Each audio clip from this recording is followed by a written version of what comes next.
অনেক বেশি ভালো আছি। আমাদের সেই কাঙ্ক্ষিত ক্লাস কিন্তু আবারও শুরু হতে যাচ্ছে, তাই না স্যার? জি, এটা কি আমাদের ইয়া কই? থাম্বল কই? বুঝলাম না, এরকম হলো কেন?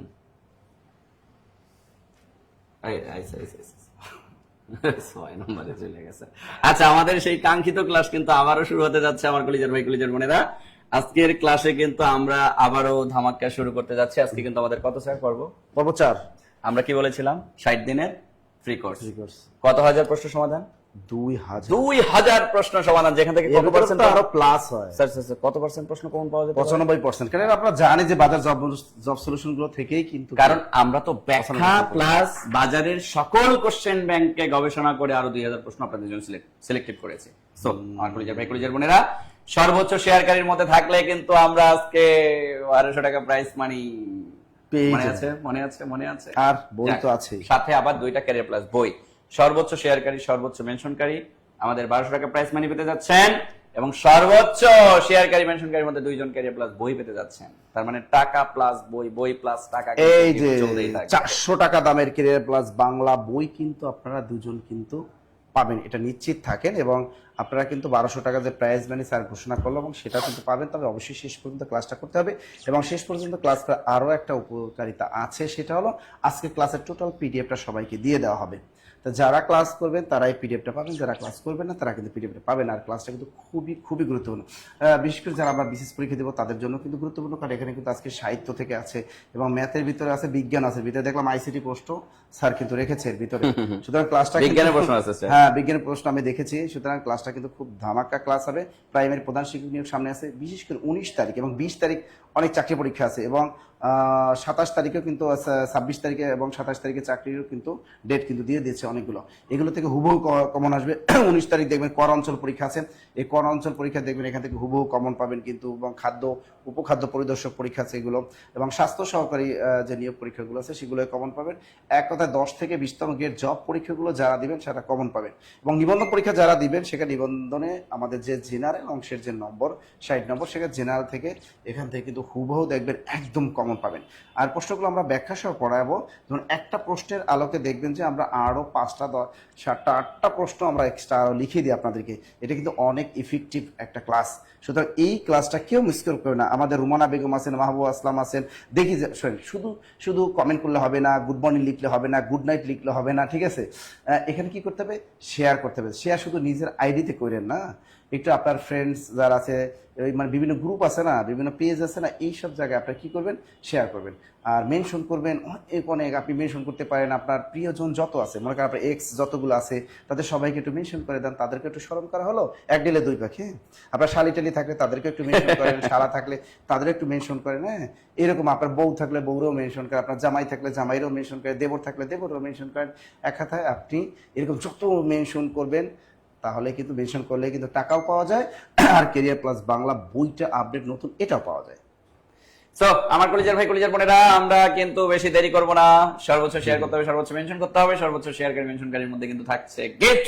সো গিফট আইটেম পাওয়ার আগে সবাইকে শেয়ার করতে হবে, অবশ্যই অবশ্যই অবশ্যই। এবং আমি নিজেও আজকে শেয়ার করব, দেখি আজকে স্যার আমার কি গিফট দিবেন স্যার।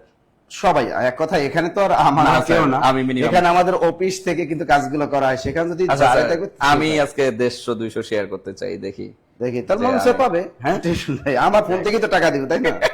আমার ফোন থেকে আমি আজকে শেয়ার করব, দেখি যে আমার কপালে লাগে কি না। আমিও তাহলে শেয়ার করতেছি, আমিও করবো, আমিও করতেছি। আপনি শেয়ার করলেন, আমি শেয়ার করলাম, আমরা ক্লাসও নিব। তাইলে যারা ধরেন প্রাইস মানির বাইরে যারা আছে, তারা কি কৃতজ্ঞতার জায়গা থেকে একটা করে শেয়ার করতে পারে না? অবশ্যই, এটা তো করেই ওরা, এটা তো করে। তো আপনাদেরকে আমি রিকোয়েস্ট করব, যারা হচ্ছে ধরেন প্রাইস মানির আশা নেই কিন্তু আপনি ক্লাসটা করতেছেন কৃতজ্ঞতার জায়গা থেকে, আপনাদেরকে আমি রিকোয়েস্ট করব 1টা বা 2টা করে বা 5টা করে যতটুকু পারবেন শেয়ার করবেন। কারণ ক্লাসটা যত বেশি মানুষের কাছে রিচ করবে, তত বেশি মানুষ মিলে কিন্তু আমরা এই ফ্রি ক্লাসগুলো এনজয় করতে পারবো। সো আমার কলিজার ভাই কলিজার বোনেরা, একটু ঝটপট ক্লাসটা শেয়ার করতে হবে, বন্ধু বান্ধব শুভাকাঙ্ক্ষীদেরকে মেনশন করতে হবে, মেনশন করতে হবে, মেনশন করতে হবে। আমি নিজেও কিন্তু শেয়ার করে দিচ্ছি, আমি কিন্তু আজকে শেয়ার 1টা 2টা করব না। মেনশন করবেন, আপনার আত্মীয় স্বজন যারা আছে তাদের সবাইকে মেনশন করে দেন, তাহলে তারা বলবে যে না, আমাকে কি করেছে, একটু স্মরণ করেছে। দেখেন, আপনার দ্বারা যদি কেউ উপকৃত হয়, আপনি ভেবে নিবেন যে সৃষ্টিকর্তা অন্য কারো দ্বারা আপনার উপকার করে দিবেন। এই সবার জন্য gift পাই না।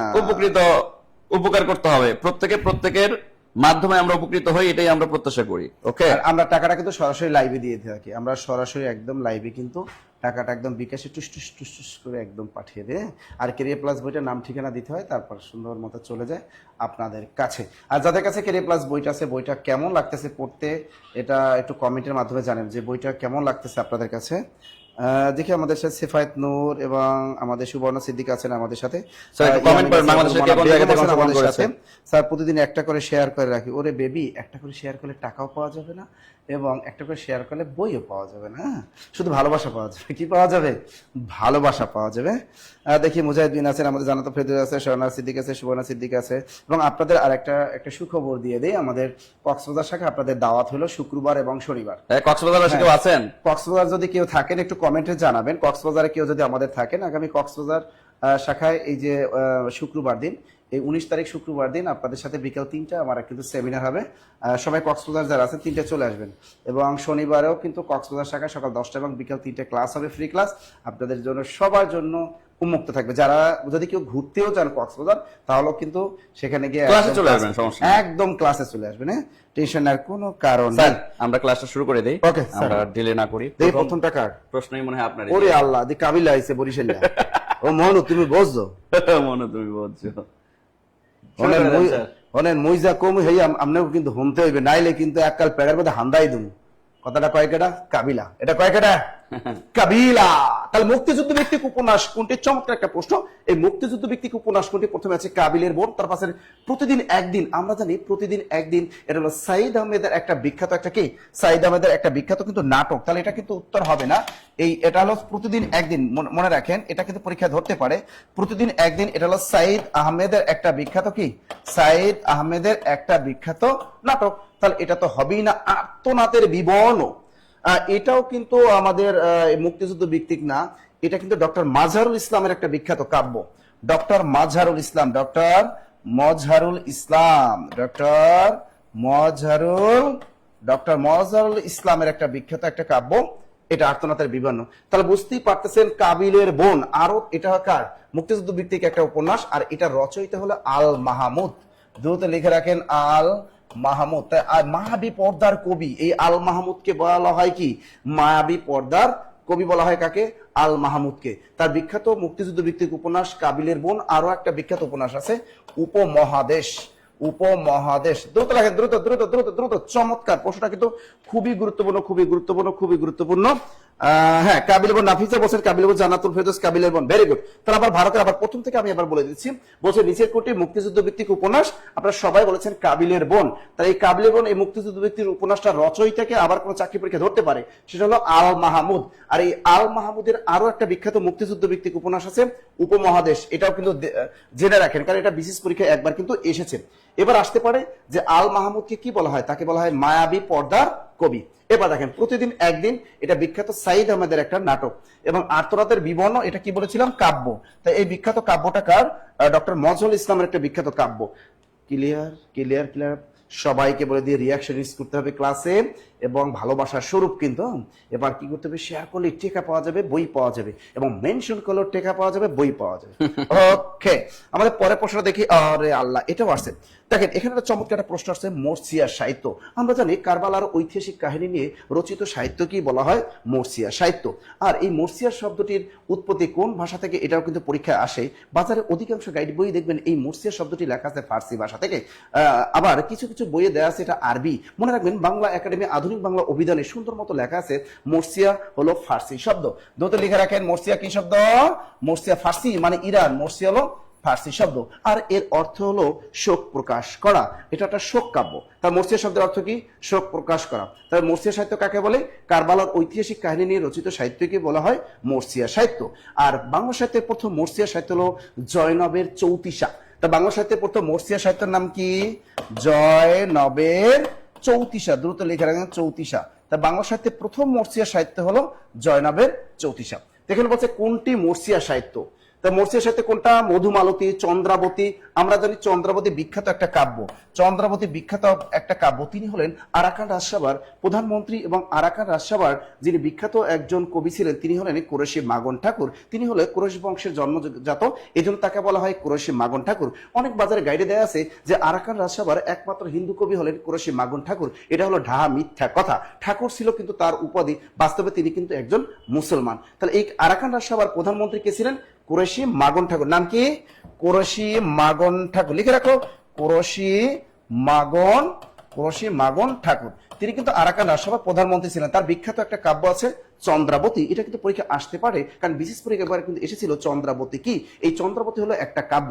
আরেকজন আছে বাংলা সাহিত্যের প্রথম মহিলা কবি হলেন চন্দ্রাবতী।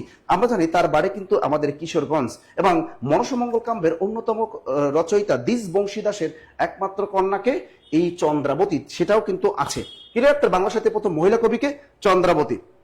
এবার দেখেন লাইলি মজনু। আমরা জানি দৌলতুজির বাহরাম খান তার একটা বিখ্যাত একটা রোমান্টিক কাব্য হলো লাইলি মজনু। আর এই লাইলি মজনু কাব্যের কাহিনী কোথায়? Iran, Iran, Iran, Iran, Iran. তাই লাইলি মজনু কাব্যটি প্রথম রচনা করেছেন নিজামি, ফার্সি কবি নিজামি কিন্তু এই লাইলি মজনু কাব্যটা প্রথম রচনা করেন। এরপর কিন্তু এই লাইলি মজনু কাব্যটা ফার্সি থেকে বাংলায় অনুবাদ করেন দৌলত উজির বাহরাম খান। দ্রুত লেখা দৌলত উজির বাহরাম খান, দৌলত উজির বাহরাম, দৌলত উজির বাহরাম খান। গুড। এরপরে আসছে জঙ্গনামা। আমরা জানি জঙ্গনামা শব্দটির অর্থ হলো যুদ্ধ বিষয়ক কাব্য। একবার কিন্তু বিশেষ পরীক্ষা এসেছিল যে জঙ্গনামা শব্দের জঙ্গ শব্দটির অর্থ কি। এটা হলো যুদ্ধ। এক কথায় জঙ্গনামা শব্দের অর্থ হলো যুদ্ধ বিষয়ক কাব্য। আর এই জঙ্গনামা হলো একটা বাংলা সাহিত্যে বিখ্যাত মর্সিয়া সাহিত্য। আর এই জঙ্গনামা নামে বাংলা সাহিত্যের তিনজন কবি, তারা কিন্তু তিনজন সাহিত্যিক, তারা কিন্তু এই কাব্যটাকে অনুবাদ করেছেন, জঙ্গনামা নামে কাব্য লিখেছেন। তার ভিতরে অন্যতম হলো দৌলতুজির বাহরাম খান। এই দৌলতুজির বাহরাম খান, আরেকজন হলো হায়াত মাহমুদ। আরেকজন কি আছে? হায়াত মাহমুদ, হায়াত মশকের মুদ, হায়াত মাহমুদ। আরেকজন আছে আমাদের ফকির গরিবুল্লাহ, ফকির গরিবুল্লাহ। চমৎকার প্রশ্নটা কিন্তু। তার জঙ্গনামা কাব্য বাংলা সাহিত্যের এই জঙ্গনামা নামে তিনজন সাহিত্যিক কিন্তু সাহিত্য রচনা করেছেন। তা দেখেন জঙ্গনামা কাব্যটি রচনা করেন কে? দৌলতুজির বাহরাম খান, তিনিও রচনা করেছেন। জঙ্গনামা নামে কাব্য রচনা করেছেন কে? হায়াত মাহমুদ, তিনিও রচনা করেছেন। এবং জঙ্গনামা নামে কাব্য রচনা করেছেন ফকির গরিবুল্লাহ। আর এই ফকির গরিবুল্লাহকে বলা হয় পুঁথি সাহিত্যের আদি কবি বা প্রাচীন কবি, এবং পুঁথি সাহিত্যের শ্রেষ্ঠ কবি বলা হয় এই ফকির গরিবুল্লাহকে। ক্লিয়ার সবাই? ক্লিয়ার। ওকে, তা দেখেন একটা আমরা কিন্তু প্রথমে কিন্তু মোমিন স্যার বলেছিল যে আমরা শুধু 2000 প্রশ্ন না, এখানে দেখা যাবে যে 3000 4000 প্রশ্ন কিন্তু পড়ানো হবে, কারণ আমরা একটা প্রশ্নের মাধ্যমে ব্যাখ্যা হিসাব করলে স্যার আমার মনে হয় 5 গুণ যদি ধরেন তাহলে 5 দিয়ে 10,000 প্রশ্ন সমান, 10,000 প্রশ্ন। তা চিন্তা করেন, বুঝছেন? আচ্ছা দেখি পরেরটা, আল্লাহ যেন ম্যাথ আসে, আল্লাহ আবার বাংলা। আচ্ছা দেখি এখানে বাংলা সাহিত্যের প্রথম নাগরিক কবিকে। এটা কিন্তু এর আগেও আমি বলেছিলাম, বাংলা সাহিত্যের প্রথম নাগরিক কবি হলে ভারতচন্দ্র রায়গুণাকার, যাকে বলা হয় মধ্যযুগের শেষ বড় কবি। তাহলে মধ্যযুগের শেষ কবি বা মধ্যযুগের শেষ বড় কবি বলা হয় ভারতচন্দ্র রায়গুণাকারকে, এবং তিনি কিন্তু বাংলা সাহিত্যের প্রথম নাগরিক কবি। এরপর বাংলা সাহিত্যের দ্বিতীয় নাগরিক কবি হলেন সমর সেন। বাংলা সাহিত্যের দ্বিতীয় নাগরিক কবি সমর সেন। এবং আধুনিক যুগে নাগরিক কবি বলা হয় কাকে? শামসুর রহমান। ক্লিয়ার। তাহলে আবার ভালো করে শিখে রাখেন, বাংলা সাহিত্যের প্রথম কথাটাই যদি থাকে তাহলে ভারতচন্দ্র রায়গুণাকার।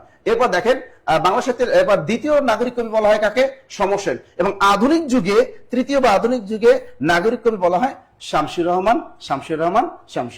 ক্লিয়ার। এবার আমরা চলে যাই পরের প্রশ্নটা। চমৎকার একটা প্রশ্ন চলে আসছে আমার কাছে, আছে মেডিসিন আছে। ওয়াও, মজার একটা প্রশ্ন, তাই না? দেখেন 15তম শিক্ষক নিবন্ধন পরীক্ষায় আসছে, স্বাস্থ্য মন্ত্রণালয়ের সহকারী প্রকৌশল পরীক্ষায় আসছে। হ্যাঁ, আমার কলিজার ভাই কলিজার বোনেরা, সর্বোচ্চ শেয়ারকারী মেনশনকারী কিন্তু আমরা গিফট পেতে যাচ্ছি।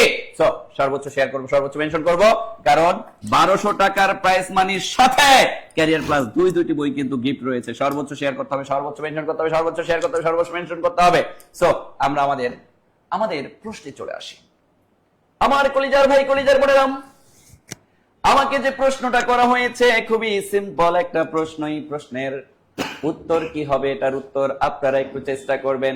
তার আগে আমি আপনাদেরকে বলে দেই, যদি কখনো কোনো প্রশ্নের ক্ষেত্রে আপনাকে গসাগু বের করতে বলে, কি বের করতে বলে? রসাগু।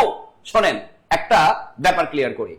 এই লসাগু এবং গসাগু এই দুইটা জিনিস আপনাকে আমি চিরতরের জন্য একদম ক্লিয়ার করে দেই। লসাগু যদি কখনো বের করতে বলে তাইলে যে কাজটা করবেন সেটা হচ্ছে গসাগুর মান গুণন অনুপাতের গুণফল। অনুপাতের গুণফল অর্থাৎ আপনি অনুপাতগুলোকে কি করে দিবেন? অনুপাতের গুণফল।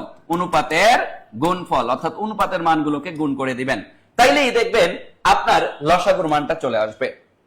তাহলে এবার যদি আমি গসাগু বের করতে চাই তাহলে গসাগু বের করব আমি কিভাবে? গসাগু বের করার জন্য ফরম্যাটটা হচ্ছে আমার লসাগুর মানটা উপরে থাকবে। আমি দেখতেছি লসাগুর মান আছে কত? 350। তাইলে নিচে আসবে গিয়ে অনুপাতের গুণফলটা। অনুপাতের যদি আমি গুণফল করি 5 সাথে কত? 35। তাহলে এবার 35 আর 35 কেটে দিলাম, থাকে একটা শূন্য, তাহলে উপরে 1 আর 0 হয়ে গেল 10। তার মানে 35 দ্বারা 350 কে কাটলে আমরা পাবো কত? মিস্টার 10। তাহলে উত্তর বাবু ইস মিস্টার ঘ। উত্তর বাবু ইস মিস্টার ঘ। এই শেয়ার করতে হবে, মেনশন করতে হবে। 580 জন ক্লাস করতেছি, একটা করে শেয়ার করলে কিন্তু 580টা হয়। সো সবাই শেয়ার করব, সবাই রিঅ্যাকশন ইউজ করব। কি ইউজ করব? রিঅ্যাকশন ইউজ করব। আমার কলিজার ভাই, কলিজার বোনেরা, গসাগু বের করতে বললেই আমাদের কাজ হচ্ছে গসাগু বের করতে যখনই বলবে আমি লসাগুর মানটাকে লবে রাখবো আর নিচে অনুপাতের মানগুলোকে গুণ করে দেব। আর যদি কখনো লসাগু বের করতে বলে তাহলে অনুপাতের গুণফলগুলোকে গসাগুর মানের সাথে গুণ করে দিব। তাইলেই আমার মান চলে আসবে। তাইলেই আমার মান চলে আসবে। তাইলে আমার মান চলে আসবে। আমরা কি পরের প্রশ্নে চলে যেতে পারি? ওয়াও, ফ্যান্টাস্টিক একটা প্রশ্ন। আবারও আমাকে কি বের করতে বলেছে? আবারও আমাকে গসাগু বের করতে বলেছে। আমার কলিজার ভাই, কলিজার বোনেরা, আগের প্রশ্নের দিকে তাকান। আগের প্রশ্নেও গসাগু বের করতে বলেছে। এবারের প্রশ্ন দেখেন, এবারের প্রশ্নেও আমাকে গসাগু বের করতে বলেছে। তাহলে গসাগু মানে কি বলেন? গসাগু মানেই হচ্ছে আমার লসাগুর মানটা উপরে চলে যাবে আর লসাগুর গুণফল বা অনুপাতের মান দুইটাকে গুণ করে আমি হরে দিয়ে দিব। এবার আমি 5 আর 6 যদি গুণ করি, 5 6 কত হয়? 30 হয়। 0 0 কেটে দিলাম, 3 দ্বারা 12 কে কাটলে হবে কত? 4। তাইলে উত্তর বাবু ইস মিস্টার ক। বলেন আর কখনো ভুল হবে? ভুল হবে। এই টাইপের ম্যাথ আর কখনো ভুল করা যাবে না। এই ভুল করা যাবে? এই কালকে কি দেখছেন? আর্জেন্টিনার খেলাকে দেখছেন? ওরে বাবা রে বাবা, 3-3টা গোল দিয়ে দিচ্ছে, তাও ওর মেসি হ্যাটট্রিক করছে। যাক, মেসি ভালো খেললে ভালো লাগে। পুরো বয়সে হারবাল খেয়ে গোল দিছে। আচ্ছা আচ্ছা আচ্ছা আচ্ছা আচ্ছা, ঠিক আছে। নাসির স্যার বলেন, নাসির স্যার বলতেছে কি হারবাল খেয়ে নাকি গোল দিছে আমাদের মেসি সাহেব। কিন্তু মেসি তো মেসি, পায়ের জাদু তার আছে। দেখেন পরের প্রশ্নটা আমাদেরকে কি বলেছে। আমার কলিজার ভাই, কলিজার বোনেরা, দুটি সংখ্যার অনুপাত দেওয়া আছে, এবার গসাগুর মান দেওয়া আছে, আমাকে বের করতে বলেছে লসাগু। তাহলে আমি যদি লসাগু বের করতে যাই, লসাগু মানেই কি? আমি একটু আগে আপনাদেরকে বলেছি, গসাগুর মানের গুণফল গুণন অনুপাতের মানের গুণফল। তাহলে অনুপাত দুটারে গুণ করলে 5 7 কত হয়? 35 হয়। তাইলে আমি 35-এর সাথে কত গুণ করব? 8 কে গুণ করব। 8 কে গুণ করলে কত হয়? 5 8 40, 40 0, 3 8 24, 25 26 27 28। তাইলে আমার উত্তরটা হচ্ছে 280। বলেন ক্লিয়ার কিনা? এই clear clear clear clear clear clear clear clear. মাশাআল্লাহ, প্রায় 650 স্টুডেন্ট চলে এসেছে। আমরা একটু একটু একটু একটু একটু একটু শুধু জাগ্রত করলেই হয়ে যাবে। এই নাসির স্যার কোথায়? আমাকে শুধু খালি ম্যাথ সলভ করতে দিলে হবে? আসছে আসছে, আপনার পালা চলে আসছে। ও মাগো টুরুলাভ প্রশ্নের মধ্যে বলতেছে মুক্তিযুদ্ধ কোন ধরনের কর্মধারয়ের সময়? চমৎকার একটা প্রশ্ন। এরকম মাঝে মাঝে কিন্তু প্রশ্ন কিন্তু আসে যে মুক্তিযুদ্ধ কোন ধরনের কর্মধারায় সময়, সেটা কিন্তু বানিয়ে দিয়েছে, জিনিসটা বানিয়ে দিয়েছে। তা মুক্তির জন্য যে যুদ্ধ করে তাকে বলা, অর্থাৎ মুক্তি লাভের জন্য যে যুদ্ধ, এটা বেশ বাক্যটা হলো মুক্তি লাভের জন্য যে যুদ্ধ। লিখে রাখেন, মুক্তি লাভের জন্য যে যুদ্ধ। তা মুক্তি লাভের জন্য যে যুদ্ধ আমরা তাকেই বলে মুক্তিযুদ্ধ। এটাকে বলা হয় মধ্যপদলোপী কর্মধারায় সমস্যা। এখানে পূর্বপদ হলো মুক্ত, মুক্তি হলো পূর্বপদ, আর যুদ্ধটা হলো পরপদ। এই মাঝখানে এই জিনিসগুলো হলো সমস্ত পদের লোপ পেয়েছে, এই জন্য এগুলোকে বলা হয় মধ্যপদলোপী কর্মধারা। এরকম পরীক্ষা আসতে পারে চাল কুমড়া, চালে ধরে যে কুমড়া সমান সমান চাল কুমড়া। আসতে পারে শহীদ মিনার, শহীদদের স্মৃতির রক্ষাতে যে মিনার সমান সমান শহীদ মিনার। আসতে পারে মানি ব্যাগ, মানি রাখার জন্য যে ব্যাগ সমান সমান মানি ব্যাগ। এরকম অনেক প্রশ্ন কিন্তু আছে মধ্যপদলোপী কর্ম, যেমন সিংহাসন, সিংহ চিহ্নিত আসন সমান সমান সিংহাসন। ঘর জামাই, ঘর ঘর আশ্রিত বা ঘরে আশ্রিত যে জামাই তাকে আমরা বলি ঘর জামাই। এবং আসতে পারে মৌমাছি, মৌ সংগ্রহকারী মাছি অথবা মৌ আশ্রিত মাছে সমান সমান মৌমাছি। এরকম পর্যাপ্ত পরিমাণে মধ্যপদলোপী কর্মধারায় সমাসগুলো আছে, সেগুলো আপনাদের কিন্তু পড়তে হবে, কারণ সমাস থেকে সবচেয়ে বেশি প্রশ্নই আসে কিন্তু এই মধ্যপদলোপী কর্মধারায় সমাস থেকে। তাহলে এটা 100% হলো মুক্তিযুদ্ধ কি হবে, এটা হলো মুক্তি লাভের জন্য যে যুদ্ধ সমান সমান মুক্তিযুদ্ধ, এটা হলো মধ্যপদলোপী কর্মধারায় সমাস। এর পরের প্রশ্নটা দেখি আমাদের কি আসতেছে এখানে, চমৎকার একটা প্রশ্ন, বানান থেকে একটা প্রশ্ন আসছে। দেখেন শুধু শুধু মনে রাখবেন, শুধু মন্ত্রী বানানটা কিন্তু আমাদের দীর্ঘইকার হবে। মন্ত্রী বানানটাকে শুধু মন্ত্রী বানান যত জায়গায় আপনি লিখবেন অল টাইম দীর্ঘইকার হবে। হ্যাঁ, মন্ত্রী, কিন্তু মন্ত্রীর সাথে যদি মন্ত্রী যদি কোনো শব্দের মানে কি বলে, মন্ত্রী যদি কোনো শব্দের প্রথমে বসে, মন্ত্রী যদি কোনো শব্দের প্রথমে বসে তাহলে কিন্তু রস্বইকার হয়ে যাবে।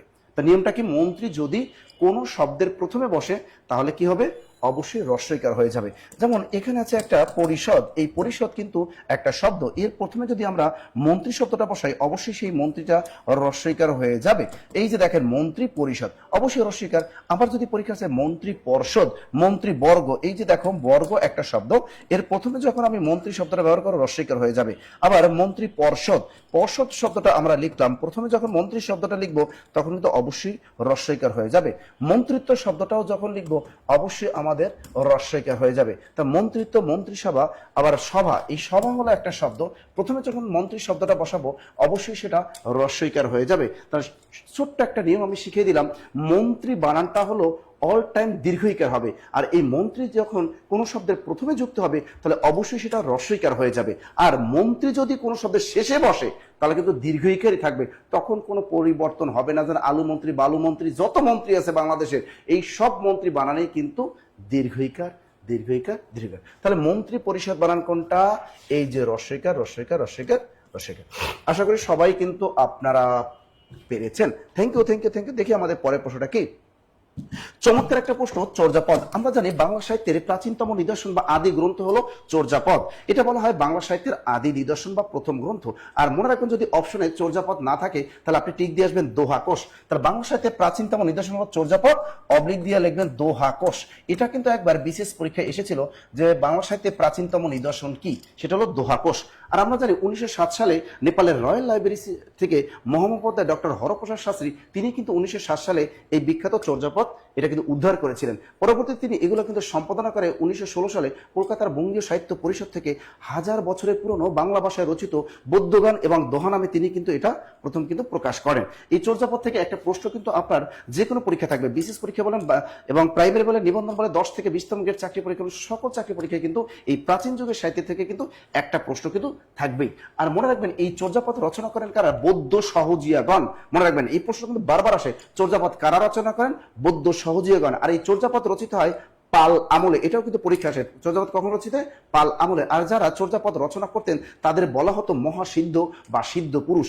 বাস্তবে এখানে বই খাতাপত্রে লেখা থাকে যে এই যারা চর্যাপদ রচনা করতেন তাদের বলা হতো মহাসিদ্ধ বা সিদ্ধ পুরুষ। বাস্তবে এই 24 জন পদকর্তাই ছিল লুচ্চা টাইপের। এটা আমরা যখন চর্যাপদ বিস্তারিত পড়বো তখন আপনাদের পড়াবো। তাহলে চর্যাপদ মূলত কি, এক প্রকার গান বা কবিতার সংকলন। কি বললাম, চর্যাপদ মূলত এক প্রকার গান বা কবিতার সংকলন, গান বা কবিতার সংকলন। আমি যখন বলি গান এটা হলো বউ আর কবিতা এটা হলো শালী, পরীক্ষা অপশনে যখন বউ শালী দুইজন থাকবে অবশ্যই বউতে টিক দিবেন, আর যখন বউ থাকবে না তখন অবশ্যই শালীতে টিক দিবেন। এখানে কি বলছেন, গানের সংকলন, কবিতার সংকলন, প্রবন্ধ সংকলন কোনটি নয়। দেখেন অপশনে বউ কিন্তু আছে, এই গান মানে হলো বউ, আবার শালীও কিন্তু আছে কবিতার সংকলন। সুতরাং বউ শালী যদি দুইজনের পরীক্ষায় থাকে অপশনে অবশ্যই আপনি বউতে টিক দিবেন। কোথায় টিক দিবেন, এই বউতে, বউতে, বউতে, বউতে। আর চর্যাপদের আদি কবি বা প্রাচীন কবি আমরা সবাই জানি তিনি হলেন লুইপা। আর চর্যাপদের একমাত্র নারী পদকর্তা আছেন, তিনি হলেন কুকরিপা। তার নাম কি, কুকরিপা। তার চর্যাপদের একদম একদম কচি কবির নাম হলো সরপা। আর চর্যাপদের আধুনিক কবি হলেন ভুসুকুপা, এবং যাকে বলা হয় তিনি নিজে কিন্তু বাঙালি বলে পরিচয় দিয়েছেন, তিনি হলেন ভুসুকুপা। আর চর্যাপদের প্রধান কবি এবং শ্রেষ্ঠ কবি তিনি হলেন কান্নপা। ক্লিয়ার সবাই? ওকে, তাহলে চর্যাপদ সম্পর্কে আমরা মোটামুটি ভালোই জানলাম। পরের প্রশ্নটা দেখি আমরা কি আসতে পারছে, প্রাকৃতিক গ্যাসের প্রধান উপাদান কি, এটা আমি পারি কিন্তু তারপরে এটা দুজনে মিলে পড়াই দেন। আচ্ছা, প্রাকৃতিক গ্যাস আমাদের বলছে কি, প্রাকৃতিক গ্যাসের প্রধান উপাদান কি, আমি পারি কিন্তু এটা আমার মনে হয় স্টুডেন্টরাও পারে। বলেন তো, আপনারা বলেন, এটার উত্তরটা একটু আপনারা বলতে পারবেন না? কিন্তু এটা কিন্তু অনেকবার পরীক্ষা আসে। অনেকবার মানে কি, এটা এটা আমি শুধু প্রচুর একটা পরিমাণে রেফারেন্স আসে। দিছি, দেখেন আমি শুধু একটা রেফারেন্স দিছি 38তম বিসিএস, কিন্তু এটা শুধু 38তম বিসিএস না, মানে কতগুলো যে পরীক্ষায় আসছে এটা আসলে বলে বোঝাইতে পারবো না। আশা করছি এটার উত্তর আপনারা নিজেরাই দিবেন। হ্যাঁ, আর পাশাপাশি শেয়ার করবেন, মেনশন করবেন, আর একটু রিঅ্যাকশন ইউজ করবেন। এখনো পর্যন্ত কিন্তু 1000 শেয়ার হয়নি, অথচ ক্লাস করতেছে 700 স্টুডেন্ট। এটা কোনো কেমন কথা? হয়ে গেল? আচ্ছা, এটার উত্তর একটু দ্রুত বলতে হবে আমার কলিজার ভাই, কলিজার বোনেরা, একটু দ্রুত উত্তরটা দিতে হবে। মাশাআল্লাহ, অলরেডি উত্তর পেয়ে গেছে, দেখছেন স্যার? সবাই পারে। MST Bobby, methane, MST MD Akter, methane, সবাই মিথেন, পারতেছে এটা, হ্যাঁ। Methane, methane. ইয়েস, এটার অ্যান্সার আসলে মিথেন। কারণ আমাকে যেহেতু প্রাকৃতিক গ্যাসের কথা বলছে, প্রাকৃতিক উপাদানের কথা বলছে, nitrogen gas, hydrogen gas, carbon dioxide, এগুলো না, আসলে প্রাকৃতিক গ্যাসের প্রধান উপাদান বলছে। প্রধান উপাদান আসলে কি? Methane gas. প্রধান উপাদান বললে মিথেন গ্যাস হয়ে যায়। কি হয়ে যায়? Methane gas. তাহলে আমরা যদি পরের প্রশ্নে যাই, স্যার এই প্রশ্নটা দেখেন কতগুলো জব পরীক্ষা আছে। এটা তো জীবাশ্ম জ্বালানি ওরে নয়। বাবারে বাবারে বাবারে বাবারে, কতগুলো জব পরীক্ষা আছে, আর অনেকগুলো আছে, কিন্তু এখানে কি করা হয়েছে? শুধু একটা ইয়াতে রাখা হয়েছে। এটা প্রশ্নটা আমাদের একটু মানে টেকনিক রাখছে, দেখেন কি বলছে, নিচের কোনটি ফসিল ফুয়েল নয়? মানে ইংরেজিতে বলছে যে নয় বলছে, কিন্তু হয় বলে নাই। ও নয়, মানে এই জায়গায় ভুলটা করে জীবাশ্ম সবাই। জ্বালানি নয় বলছে। হ্যাঁ, হ্যাঁ। তার মানে এখানে যেহেতু নয় বলছে, হয় কি, হয় কিন্তু পেট্রোলিয়াম, হয় কি, হয় কিন্তু কয়লা, কয়লা তো অবশ্যই। হয় কি প্রাকৃতিক গ্যাস, এটা তো এগুলো অবশ্যই। সবই হচ্ছে জীবাশ্ম fossil fuel। জ্বালানি। কিন্তু fossil fuel। আমাকে বলছে কি নয়, ভাই এটা আসলে কোনো মানে কি বলবো, ফসিল ফুয়েলই না। তার মানে এখানে হচ্ছে 273U, এটা আসলে কোনো ফসিল ফুয়েল নয়। কথা কি বুঝতে পেরেছি আমার কলেজের ভাই, কলেজের বোনেরা? পরে প্রশ্ন, স্যারের প্রশ্ন না আবার চলে আসতেছে। না, এটা আছে ইলেকট্রিক বাল্বের ফিলামেন্ট, এটা না, আমি পাইনি। কিছু কিছু কিছু কিছু রাখছি, দেখছেন হ্যাঁ, হ্যাঁ। 41তম বিসিএস। এবং মজার ব্যাপার কি জানেন, বিজ্ঞানের প্রশ্ন বারবার কি হয়, ওগুলো একই repeat প্রশ্ন হয়। রিপিট হয়, মানে 10 থেকে 20 নম্বর চাকরি পরীক্ষার বাইরে আসে না, এর বাইরে আসে না। যা এগুলো repeat বিসিএস সব। আছে তাই নিবন্ধনে, তাই প্রাইমারিতে, তাই 10-20 গ্রেডে আসে। এগুলো আর এই প্রশ্নের উত্তর মনে হয় আমাদের স্টুডেন্টই দিতে পারবে। এটা আমি পারি। এটা আপনি পারেন, কারণ আমি কারণ কিনেছি, লাইন আমি কিনছি। ইলেকট্রিক বাল্ব কিন্তু ভাঙার পর আমরা দেখি ভেতরে একটা ফিলামেন্ট থাকে। এটা কিন্তু গতকাল আমি বাল্ব কিনেছি এবং দেখেছি এর ভিতরে কিন্তু একটা কিছু থাকে। থাকে। তার সাথে আয়রন থাকে, আয়রন থাকে। আরে না, আয়রন ট্যাবলেট তো মহিলা রাখে, এই আয়রন থাকে না। কার্বন থাকে? না না না না, কার্বন কার্বন থাকার কোনো অংশ নেই। থাকে না। lead? না না, লেডও থাকে না, এটা লেড কি? থাকে, লেড এগুলো থাকে না। থাকে? এটা টাংস্টেন। কি হবে? Tungsten। Tungsten, tungsten. তাহলে দেখেন, বিজ্ঞানের আমরা 3টা প্রশ্ন একটু আলোচনার মাধ্যমে দুইজনে কথোপকথন করে আমরা পড়াইলাম। তা বিজ্ঞানের কিছু প্রশ্ন আছে, স্যার মনে এগুলো হয় চেঞ্জ করে না। ও মাই গড, টু রুল আপ। আচ্ছা, এটা চমৎকার একটা প্রশ্ন এখানে আছে, কাজী নজরুল ইসলামের জন্ম তারিখ কোনটি? বাংলা সনটা কিন্তু মনে রাখতে হবে। প্রথমে আমরা জানবো এই কাজী নজরুল ইসলাম তিনি কে। আমরা জানি এই আমাদের জাতীয় কবি বলা হয়, বাংলাদেশের জাতীয় কবি বলা হয় এই কাজী নজরুল ইসলাম। আমরা জানি তাকে বলা হয় কি, দুঃখের কবি বলা হয় না? হ্যাঁ, দুখুমিয়া বলে না স্যার? দুখুমিয়া, তার হলো ডাকনাম হলো দুখুমিয়া, তার ডাকনাম কি? দুখুমিয়া। তাহলে এই যে আমাদের কাজী নজরুল ইসলাম, তিনি কিন্তু ওই যে আমরা জানি পশ্চিমবঙ্গের বর্ধমান জেলার চুরুলিয়া গ্রামে তিনি কিন্তু জন্ম লাভ করেন। তাহলে আমরা জানি বাংলাটা কিন্তু আমরা খুব কম মানুষই মনে রাখি। প্রশ্নকর্তার খুবই চালাক, ও চালাকি করে ধরছে কি বাংলা সনটা ধরছে, কারণ আমরা বাংলা পড়ি, আমরা সবসময় ইংরেজিটাই পড়ি। তা আমরা জানি এই ইংরেজিটাও কিন্তু জানতে হবে। 24 মে, এই 24 মে 1899 আরো একটা জব পরীক্ষা আসে যে এই 1899 সালে বাংলা সাহিত্যের আরো একজন বিখ্যাত কবি যার বাড়ি হলো বরিশাল, তিনি কি? ওরে বাবা, আপনার তিনি কিন্তু এলাকায়। এই একই সাথে জন্ম লাভ করেছেন 1899 সালে। তিনি হলেন জীবনানন্দ দাশ। তো এটা কিন্তু পরীক্ষা আসে। 1899 সালে আরো একজন কবি জন্ম লাভ করেন, তিনি হলেন জীবনানন্দ দাশ। জীবনানন্দ দাশ এখন আসছে, দেখেন তিনি মৃত্যু লাভ করলেন কত সালে? আমরা সবাই জানি 29 আগস্ট। আমরা জানি আগস্ট এমনিতেই শোকের মাস, এই শোকের মাসে মারা গেল কে? আমাদের কাজী নজরুল ইসলাম 1976 সালে। পরীক্ষায় আরো একটা প্রশ্ন আসে যে এই 1976 সালে বাংলা সাহিত্যের আরো একজন বিখ্যাত কবি যার বাড়ি হলো ফরিদপুর, তিনিও কিন্তু এই সালে মারা যান। তিনি আর কেউ না, তিনি আমাদের পল্লী কবি জসিমউদ্দিন। তাহলে পল্লী কবি জসিমউদ্দিন মারা যান 1976 সালে, আমাদের কাজী নজরুল ইসলাম মারা যান 1976 সালে, এবং 1899 সালে মারা যান আমাদের জন্মলাভ করেন কাজী নজরুল ইসলাম, এবং 1899 সালে জন্মলাভ করেন আমাদের বিখ্যাত বরিশাল্লা, তিনি হলেন জীবনানন্দ দাশ। জীবনানন্দ দাশ যাকে বলা হয় তিমির হননের কবি, রূপসী বাংলার কবি, পরাবাস্তব কবি এবং প্রকৃতির কবি। তা যাই হোক, এখানে বলছে 11ই জ্যৈষ্ঠ। আমরা সবাই জানি জ্যৈষ্ঠ মাস কি সুন্দর আম কাঁঠাল পাওয়া যায়, এই ভালো মাসেই একজন জন্মলাভ করলেন আমাদের সেই বিখ্যাত কাজী নজরুল ইসলাম। তাহলে কবে? 11ই জ্যৈষ্ঠ কিন্তু তিনি কি করলেন? জন্মলাভ করলেন। এখন কিন্তু আপনাকে আসতে পারে তিনি বাংলা কত সালে জন্মলাভ করলেন? 11ই জ্যৈষ্ঠ তো পারলাম, এবং সামনের চাকরি পরীক্ষা আসতে পারে তিনি বাংলা কত সালে জন্মলাভ করেন? তখন আপনি কি করবেন, এই 1899টা মনে রাখবেন। এই 1899 সাল থেকে আপনি কি করবেন, অবশ্যই 593 বিয়োগ করবেন, তাহলে বাংলাটা বের হয়ে যাবে। 3 আজকে তো 9 কথা হয় স্যার 6, 6 9 9 মিলে গেছে 0, 5 তার মানে 1306 সালে তিনি বাংলা জন্ম লাভ করেন। দেখেন চোরামি বুদ্ধি, আপনি যে কোনো কবি সাহিত্যিকের জন্ম এবং মৃত্যু যদি বের করেন শুধু 593 মনে রাখবেন, যে ইংরেজিটা জানবেন 593 মাইনাস করে দিলে কিন্তু পাওয়া যাবে। এরপর আসে যে তিনি বাংলা কত সালে মারা গেলেন, 12ই ভাদ্র। এই ভাদ্র মাস তো একটা মনে রাখবেন প্রচুর পরিমাণে বৃষ্টি থাকে, ওই তালপরিও মারা যাইতে পারে, মনে রাখবেন যে কাজী ইসলাম মাথায় তালপরিয়া মরে গেছে, যেভাবে মনে রাখেন, ঠিক আছে। তাহলে এই ভাদ্র মাসে তিনি কিন্তু মারা গেলেন। এখন আসতে পারে তিনি বাংলা কত সালে মারা গেলেন, তাহলে 1976 সাল থেকে কত বিয়োগ দেবো স্যার বলেন তো, 593 বিয়োগ দিব, তাহলে কিন্তু বাংলা সনটা বের হয়ে যাবে। তা 3 আছে কত, 6 হবে কত 3, আবার 9 আছে কত 17 হবে স্যার কত 9 9 10 11 12 13 14 15 16 17 8, হাতের এক পাশে 6 কত হবে 3, 1383 সালে মিলাই দেখেন তিনি 1383 সালে কিন্তু এই কাজী ইসলাম। তার মানে এটা মুখস্থ করার দরকার নাই স্যার, মুখস্থ করার দরকার আছে, খালি 593 মাইনাস করে দিলে হয়ে গেল। এই মুখস্থ করার দরকার আছে, মুখস্থ করার দরকার আছে স্যার ম্যাথ কত কত কত কত কত 593। দেখেন এখনো কিন্তু শেয়ার করতেছেন না ভাই, টাকা আজকে কে নেবেন বলেন, রিঅ্যাকশন স্কয়ার টাকা এবং কেরিয়ার প্লাস বাংলা বই, দুর্দান্ত বাংলা সাহিত্য এবং বাংলা ব্যাকরণে দাঁড়ান স্যার 1000 শেয়ার হয়েছে কিনা একটু দেখি। একটা করে শেয়ার করলে কিন্তু 1000 হয়ে যায়। আমার সময় একটা করে 639টা শেয়ার হয়েছে, তার মানে কত শেয়ার লাগে, আর 300, আর অর্ধেক স্টুডেন্ট যদি শেয়ার করে 700 ক্লাস স্টুডেন্ট ক্লাস করতেছে তাও কিন্তু শেয়ার হয়ে যায়। এই একটু শেয়ার করব আমার পরিচয় দেখুন বোনেরা। পরের প্রশ্নে চলে যাই। তারপরে মনে রাখতে হবে তো ভাইয়া, পরের প্রশ্ন কি ম্যাথ না, ম্যাথ আসে নাই। এবারে একটা আছে, আবার আছে কোনটি মুক্তিযুদ্ধ ভিত্তিক উপন্যাস, এটা কিন্তু পরীক্ষা আসি। আমরা জানি চিলেকোঠার সবাই, এটা 69 গণঅভ্যুত্থানের প্রেক্ষাপটে রচিত হলো চিলেকোঠার সবাই, সেটা হলো আখতারুজ্জামান ইলিয়াস। এটা কিন্তু মুক্তিযুদ্ধ ভিত্তিক না, এটা 69 গণঅভ্যুত্থানের প্রেক্ষাপটে রচিত, এটা রচিত আখতারুজ্জামান ইলিয়াস। দ্রুত লিখে রাখেন, আখতারুজ্জামান ইলিয়াসের একটা বিখ্যাত গ্রন্থ কি, চিলেকোঠার সেপাই। এরপর আছে আগুনের পরশমণি, 71 দিনগুলি জাহানারা ইমামের বিখ্যাত একটা ডায়েরি বা দিনলিপি বলা হয়। এটা কার, এটা হলো জাহানারা ইমাম। দ্রুত লেখো ভাইয়া, জাহানারা ইমাম।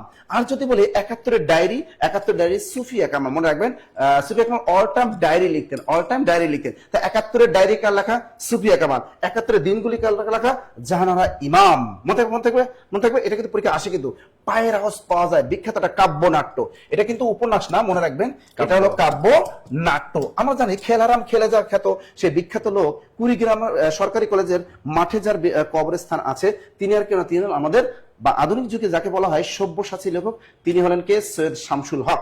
সৈয়দ শামসুল হক, তার বাড়ি কোথায় এটা কিন্তু পরীক্ষা আসে, তার সমাধি কোথায় তাও কিন্তু আছে, সৈয়দ শামসুল হক। তার সৈয়দ শামসুল হকের বিখ্যাত একটা মুক্তিযুদ্ধ ভিত্তিক কাব্যনাট্য, এটা কিন্তু মুক্তিযুদ্ধ ভিত্তিক কাব্যনাট্য, সেটা হলো পায়ের আওয়াজ পাওয়া যায়। তার 71 দিনগুলিকার জাহানার ইমামের বিখ্যাত একটা তার দিনলিপি এবং আগুনের পরশমণি। আমরা জানি বাংলা সাহিত্যের বিখ্যাত লোকটা কে বলতে পারেন, আধুনিক যুগে কথা সাহিত্যিকে, তিনি হলেন আমাদের হুমায়ুন আহমেদ, যিনি ঢাকা ইউনিভার্সিটির একজন বিখ্যাত টিচার ছিলেন। কিন্তু এই আগুনের পরশমণি তারই কিন্তু বিখ্যাত একটা উপন্যাস শ্যামল ছায়া, আমরা কিন্তু দেখেছি এগুলা, শ্যামল ছায়া, আগুনের পরশমণি, বিখ্যাত তার মুক্তিযুদ্ধ ভিত্তিক উপন্যাস। তাই এখানে বলছে কোনটি মুক্তিযুদ্ধ ভিত্তিক উপন্যাস, 100% আগুনের পরশমণি। Thank you. 71 নিশান রাবেয়া খাতুন, দ্রুত লিখে রাখো। হ্যাঁ, একজনের প্রশ্ন করছেন স্যার 71 নিশান কার, 71 নিশান এটা হলো রাবেয়া খাতুন, চমৎকার, এটা কিন্তু পরীক্ষা আসে। আর 71 বর্ণমালা এটা হলো MR আক্তার মুকুল, এটাও কিন্তু অনেক জব পরীক্ষা আসে যে 71 বর্ণমালা এটা কার লেখা, MR আক্তার মুকুল। আর 71 নিশান এটা হলো রাবেয়া খাতুন, 71 নিশান কার, রাবেয়া খাতুন। পরের প্রশ্নটা দেখি আমাদের কি আসতেছে, কোনটি রবীন্দ্রনাথ ঠাকুরের লেখা নয় বলছে, বাংলা শেষ হয় না কেন স্যার, কোনটি রবীন্দ্রনাথ ঠাকুরের লেখা নয় বলছে। কিন্তু আমরা জানি রবীন্দ্রনাথ ঠাকুরের বিখ্যাত কাব্যগুলা হলো বেডিদের নামে, অর্থাৎ লেডিস নাম। বেশিরভাগ দেখবেন ওই যে মানসী, এটা যত আছে না, মানসী এটা কি লেডিসদের নাম না, সেজুতি, এই পুরবী, এগুলো সব মেয়েদের নাম দিয়ে কিন্তু লেখা, আমরা জানি। তাহলে এই মানসী এটা একটা লেডিসদের নাম, তাই এই রবীন্দ্রনাথ ঠাকুরের লেখা নয় বছর। পূর্বী এটাও তার কাব্য, মানসী এটাও তার কাব্য, শ্যামলী এটাও তার কাব্য। অর্থাৎ লেডিসদের যত নাম আছে সবই কার, সবই আমাদের রবীন্দ্রনাথ ঠাকুরের কাব্য। এখানে আছে জাগরি। এই জাগরি হলো সতীনাথ ভাদুরীর লেখা বিখ্যাত একটা উপন্যাস। আসতে পারে কিন্তু সতীনাথ ভাদুরী লিখে রাখে। সতীনাথ ভাদুরীর বিখ্যাত একটা উপন্যাস হলো জাগরি। তাহলে পূর্বী কাব্যটি কার, রবীন্দ্রনাথ ঠাকুরের। মানসিক কাব্যটি কার, রবি ঠাকুরের। শ্যামলী কাব্যটি কার, রবি ঠাকুর। ছিল নাকি স্যার? ভাই সে তো পরকীয়া প্রেমের জনক বলা হয় রবীন্দ্রনাথ ঠাকুর। কি বলেন? আর বাবে সে বিদেশি মেয়েদেরও ছাড় দেয় না। আর্জেন্টিনার কবি ভিক্টোরিয়া ওকাম্পো তার সাথে পরকীয়া প্রেম করছে, সে তো ভাবিকে ছাড় দেয় নাই। অর্থাৎ রবি ঠাকুরকে বলা হয় প্রেমিক পুরুষ, তাকে কি বলা হয়? প্রেমিক পুরুষ। একজন মানুষ হ্যাঁ, মানে সে কি রবি ঠাকুর পুরো প্রেমিক পুরুষ ছিলেন। ও মাই ওটা আমার গড না। স্যার, এবার মনে হয় আপনার দৌড় শেষ। আচ্ছা, আমার কলিজার ভাই কলিজার বোনেরা, সুন্দর একটি প্রশ্ন এসেছে, নিচের কোনটি মৌলিক সংখ্যা? আমাকে বলতেছে নিচের কোনটি মৌলিক সংখ্যা, তাহলে মৌলিক সংখ্যা বের করতে বলেছে। মৌলিক সংখ্যা কোনটা হবে? আমরা সবাই জানি যে সংখ্যাগুলোকে ভাঙা যায় না তারাই হচ্ছে মৌলিক সংখ্যা। কিন্তু আমি যদি 9 কে ভাঙি, 9 কে ভাঙলে আমি কিন্তু পাচ্ছি 3 গুণন 3, তার মানে এটা মৌলিক সংখ্যা হতে পারে না, এটা একটা যৌগিক সংখ্যা। 8 কে যদি আমি ভাঙি, 8 কেও ভাঙা যায় 2 গুণন 2 গুণন 2, অর্থাৎ 2 দুগুণে 4, 4 দুগুণে 8। আমি যদি 4 কে ভাঙি, 4 কেও ভাঙা যায় 2 গুণন 2, কিন্তু আমি যদি 2 কে ভাঙি, 2 কে আর ভাঙা যায় না। এই জন্য আমরা বলতেছি যাকে ভাঙা যায় না সেই হচ্ছে মৌলিক সংখ্যা। তাহলে মৌলিক সংখ্যা কোনটা বলেন? মৌলিক সংখ্যা হচ্ছে মিস্টার ছো। একটা সহজ প্রশ্ন রেখেছিলাম, কিন্তু এই প্রশ্নটার উত্তর আমাদেরকে দিতে হবে। এই প্রশ্নটার উত্তর কি এটা আমাদেরকে খুব সুন্দরভাবে দিতে হবে। আমার কলিজার ভাই কলিজার বোনেরা, আমাদেরকে বলতেছে √0.09।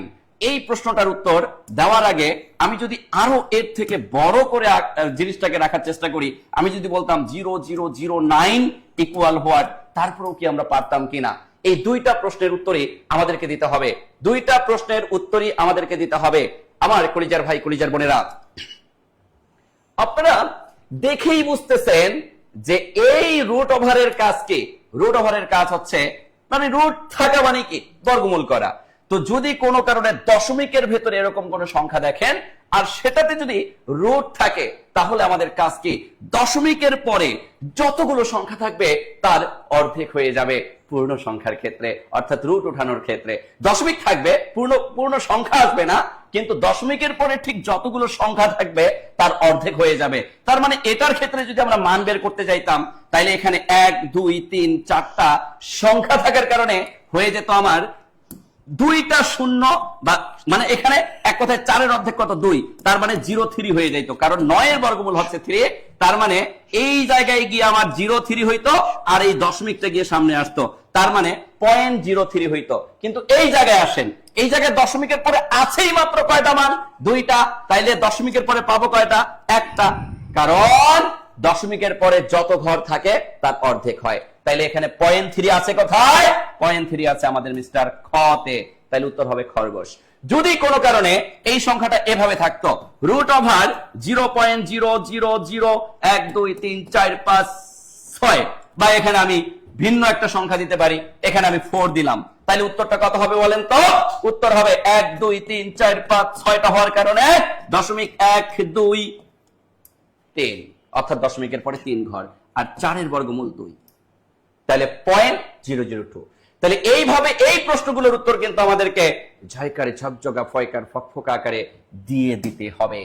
আমার কলিজার ভাই কলিজার বোনেরা, এবার প্রশ্ন আমাকে কি বলেছে খুব মনোযোগ দিতে হবে।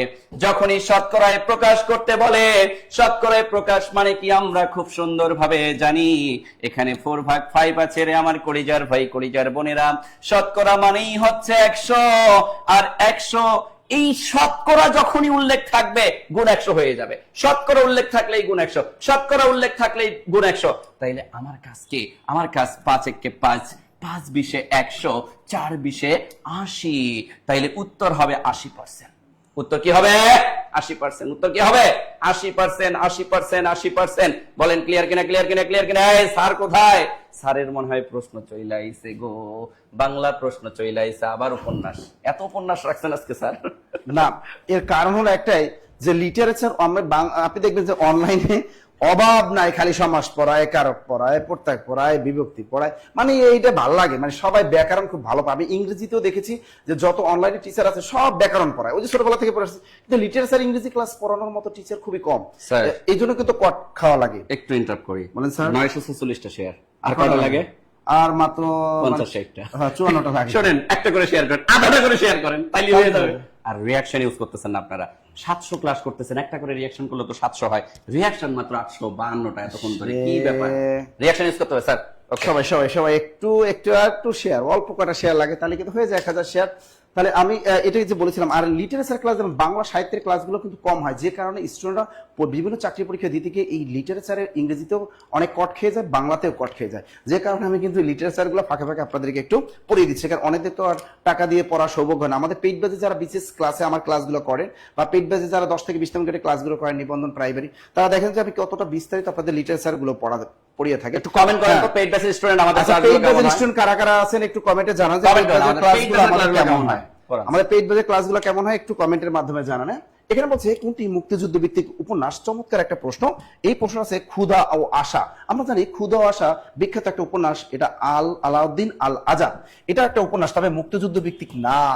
এটা একটা বিখ্যাত উপন্যাস ক্ষুধা ও আশা, এটা কার? আলাউদ্দিন আল আজাদ। দ্রুত লিখে রাখো, আলাউদ্দিন আল আজাদ, আলাউদ্দিন আল আজাদ। আপনারা যারা ব্যাংক নিয়োগ পরীক্ষা দেন সেখানেও কিন্তু দেখবেন যে সাহিত্য থেকে প্রশ্ন ধরে। তাহলে ক্ষুধা ও আশা পরীক্ষা আসতে পারে যে ক্ষুধা ও আশা এই বিখ্যাত উপন্যাসটিকার আলাউদ্দিন আল আজাদ, আলাউদ্দিন আল আজাদ, আলাউদ্দিন আজাদ। এরপরে আসছে নরকে লাল গোলাপ। এটাও আমরা জানি নরকে লাল গোলাপ বিখ্যাত মুক্তিযুদ্ধ ভিত্তিক একটা উপন্যাস, সরি হ্যাঁ এটা উপন্যাস না, নরকে লাল গোলাপ এটা বিখ্যাত হলো একটা মুক্তিযুদ্ধ ভিত্তিক নাটক।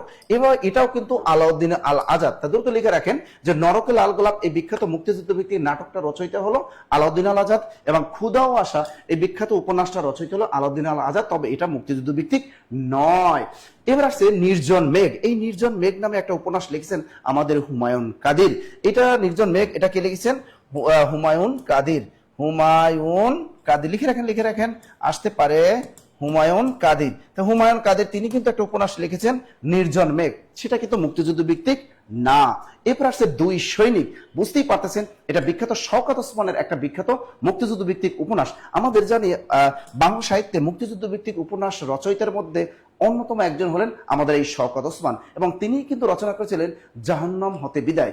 এটাই কিন্তু বাংলা সাহিত্যে মুক্তিযুদ্ধ ভিত্তিক প্রথম প্রকাশিত উপন্যাস। তাহলে এখন জাহান্নাম হতে বিদায়, যাকে যা হয় হা নয় ন ম, আবার জাহান্নাম লেখেন না, জাহান্নাম হইতে বিদায়, এটাই কিন্তু বাংলা সাহিত্যের মুক্তিযুদ্ধ ভিত্তিক প্রথম উপন্যাস। তাহলে দুই সৈনিক। আর একটা আছে নেকড়ে অরণ্য, নেকড়ে অরণ্য।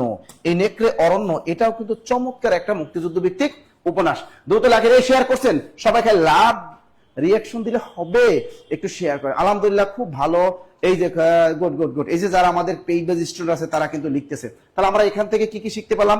জাহান্নাম হতে বিদায় কার লেখা, এই এবং দুই সৈনিক এবং নেকড়ে অরণ্য এই বিখ্যাত তিনটা উপন্যাসকার শওকত ওসমান। তো জাহান্নাম হতে বিদায় এটা কার? শওকত ওসমান। এটা হলো মুক্তিযুদ্ধ ভিত্তিক প্রথম প্রকাশিত উপন্যাস, এবং নেকড়ে অরণ্য উপন্যাসটিও মুক্তিযুদ্ধ ভিত্তিক, এটা রচয়িতা শওকত ওসমান। দুই সৈনিক এটা শওকত ওসমান। তাহলে নির্জন মেঘ এটা হলো হুমায়ুন কাদির বিখ্যাত একটা উপন্যাস, বাট মুক্তিযুদ্ধ ভিত্তিক না। নরকে লাল গোলাপ এটা বিখ্যাত একটা নাটক আলাউদ্দিন আল আজাদের, এবং ক্ষুধা ও আশা এটাও আলাউদ্দিন আজাদের বিখ্যাত একটা উপন্যাস, তবে মুক্তিযুদ্ধ ভিত্তিক নয়। বেবি তুমি জব মেডিসিন পেজে নক দাও। ওর বাবারে, বেবি সোনা ময়না কদু সব আছেন আমাদের সাথে। চমৎকার একটা প্রশ্ন, নিচের কোনটি যৌগিক শব্দ? আমরা জানি এই টপিকটা কিন্তু বর্তমানে আওয়ামী লীগ সরকার 2021 সালের পাঠ্যপুস্তক বোর্ড বই থেকে এই যে অর্থ অনুসার শব্দের শ্রেণী বিভাগ এটা কিন্তু বাতিল ঘোষণা করেছিল, এবং বাংলা একাডেমি কিন্তু সেটা সুপারিশ করেছিল, যে কারণে এখন পর্যন্ত 2026 সালেও কিন্তু নতুন যে বোর্ড বই আছে সেখানে কিন্তু অর্থ অনুসার শব্দের শ্রেণী বিভাগটা বাদ দেওয়া হয়েছে। তবে এটা কিন্তু বিভিন্ন চাকরি পরীক্ষায় আসে। আমরা জানি অর্থ অনুসার শব্দকে 3 ভাগে ভাগ করা যায়। প্রথমত হলো যৌগিক শব্দ, 2 নম্বর হলো রুর বা রুড়ি শব্দ, এবং 3 নম্বর হলো যোগ রুড় শব্দ। এর ভিতরে টেকনিক দিয়ে যদি আপনি মনে রাখেন যৌগিক শব্দগুলো যেমন মধুর মিতালি গায়ক কর্তব্য না করে বাবুয়ানা ভাব করে রাধুনী দৌত্রীকে সঙ্গে নিয়ে গোলাপি চিকা মারতে গেল, এই টেকনিকটা যদি মনে রাখেন তাহলে আপনি কিন্তু অনায়াসে উত্তর করে আসতে পারেন পরীক্ষায় নিচের কোনটি যৌগিক শব্দ। আর রুর বা রুড়ি শব্দের টেকনিক হলো তেলে বাজার সন্দেশকে এক রাখাল প্রবীণ গবেষণা করে হস্তির পিঠে পাঞ্জাবি পরে বাঁশি বাজায়। এখানে যে শব্দগুলো বললাম সবই হলো রুর বা রুড়ি শব্দ। এরপর আসে যোগ রুড় শব্দ, বলদরাজ পঙ্কজ মহাযাত্রা করে জলধির কাছে গেল। এখানে যেগুলো বলেছি সবই হলো যোগ রুড় শব্দ। আমাদের পরীক্ষার্থী নিচের কোনটি যৌগিক শব্দ? তার দেখেন টেকনিকের ভিতরে পারেন কিনা। মধুর মিতালি গায়ক কর্তব্য না করে, কর্তব্য আছে সুতরাং উত্তরটা হবে কর্তব্য। তা টেকনিকটা কি বললাম? মধুর মিতালি গায়ক কর্তব্য না করে বাবুয়ানা ভাব করে রাধুনী দৌত্রকে সঙ্গে নিয়ে গোলাপি চিকা মারতে গেল। ক্লিয়ার।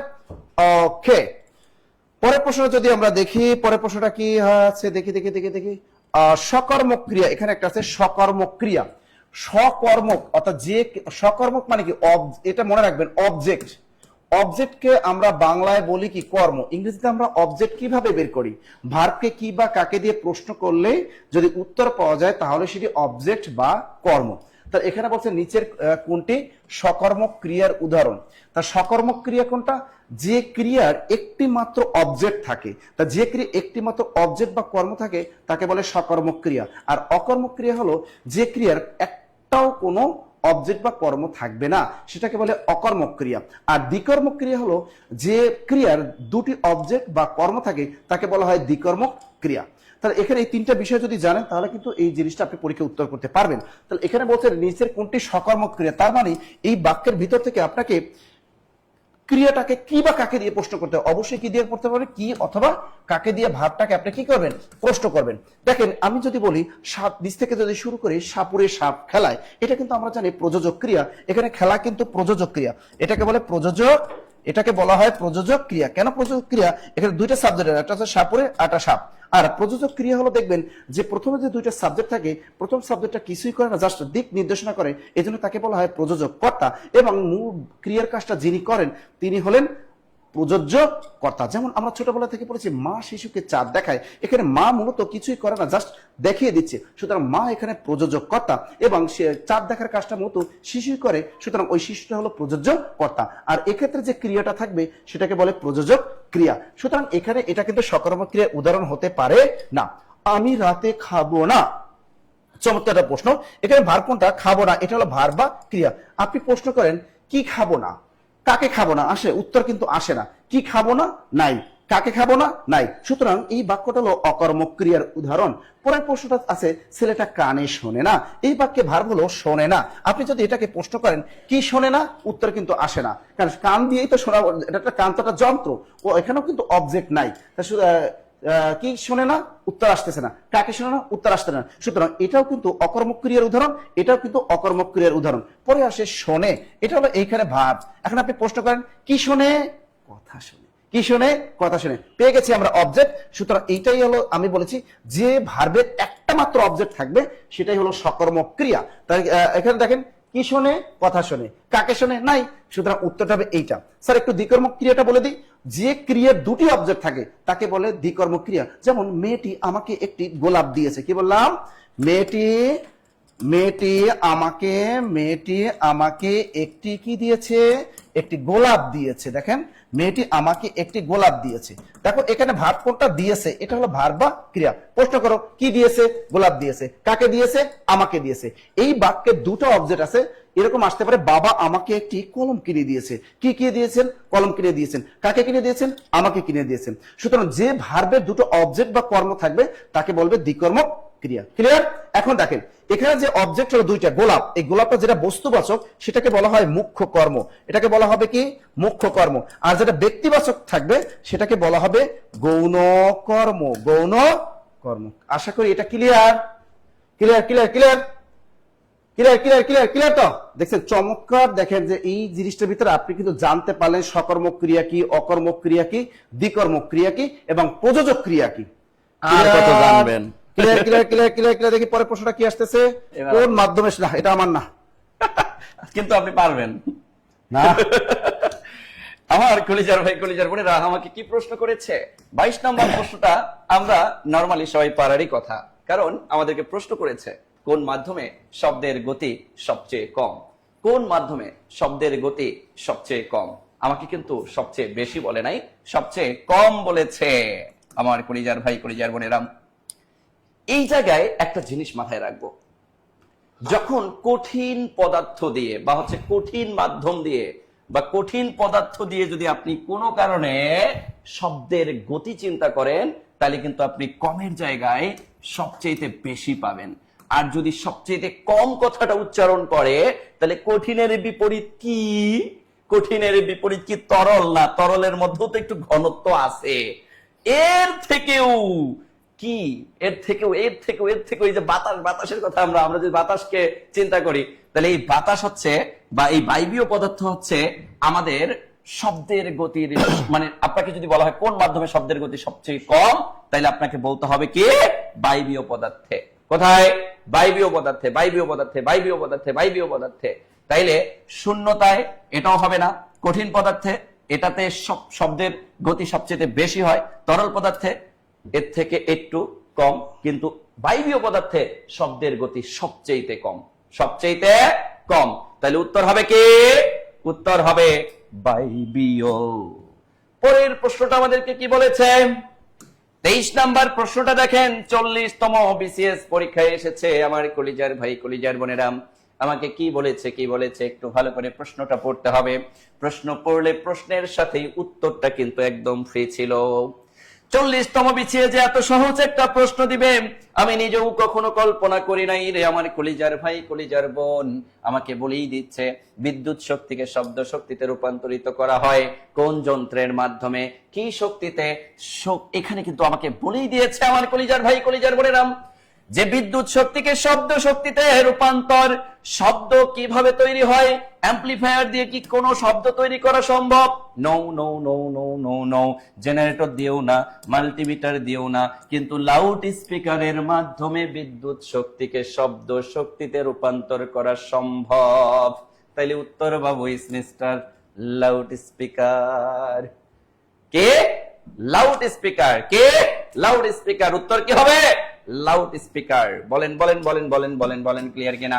24 নাম্বার প্রশ্নটা কেউ আমার কলিজার ভাই কলিজার বোনেরা, খুবই মজার একটা প্রশ্ন, মজার একটা প্রশ্ন। কোনটি নবায়নযোগ্য শক্তির উৎস? নবায়নযোগ্য এবং অনবায়নযোগ্য এই জিনিসটা অনেকে আমরা বুঝি না।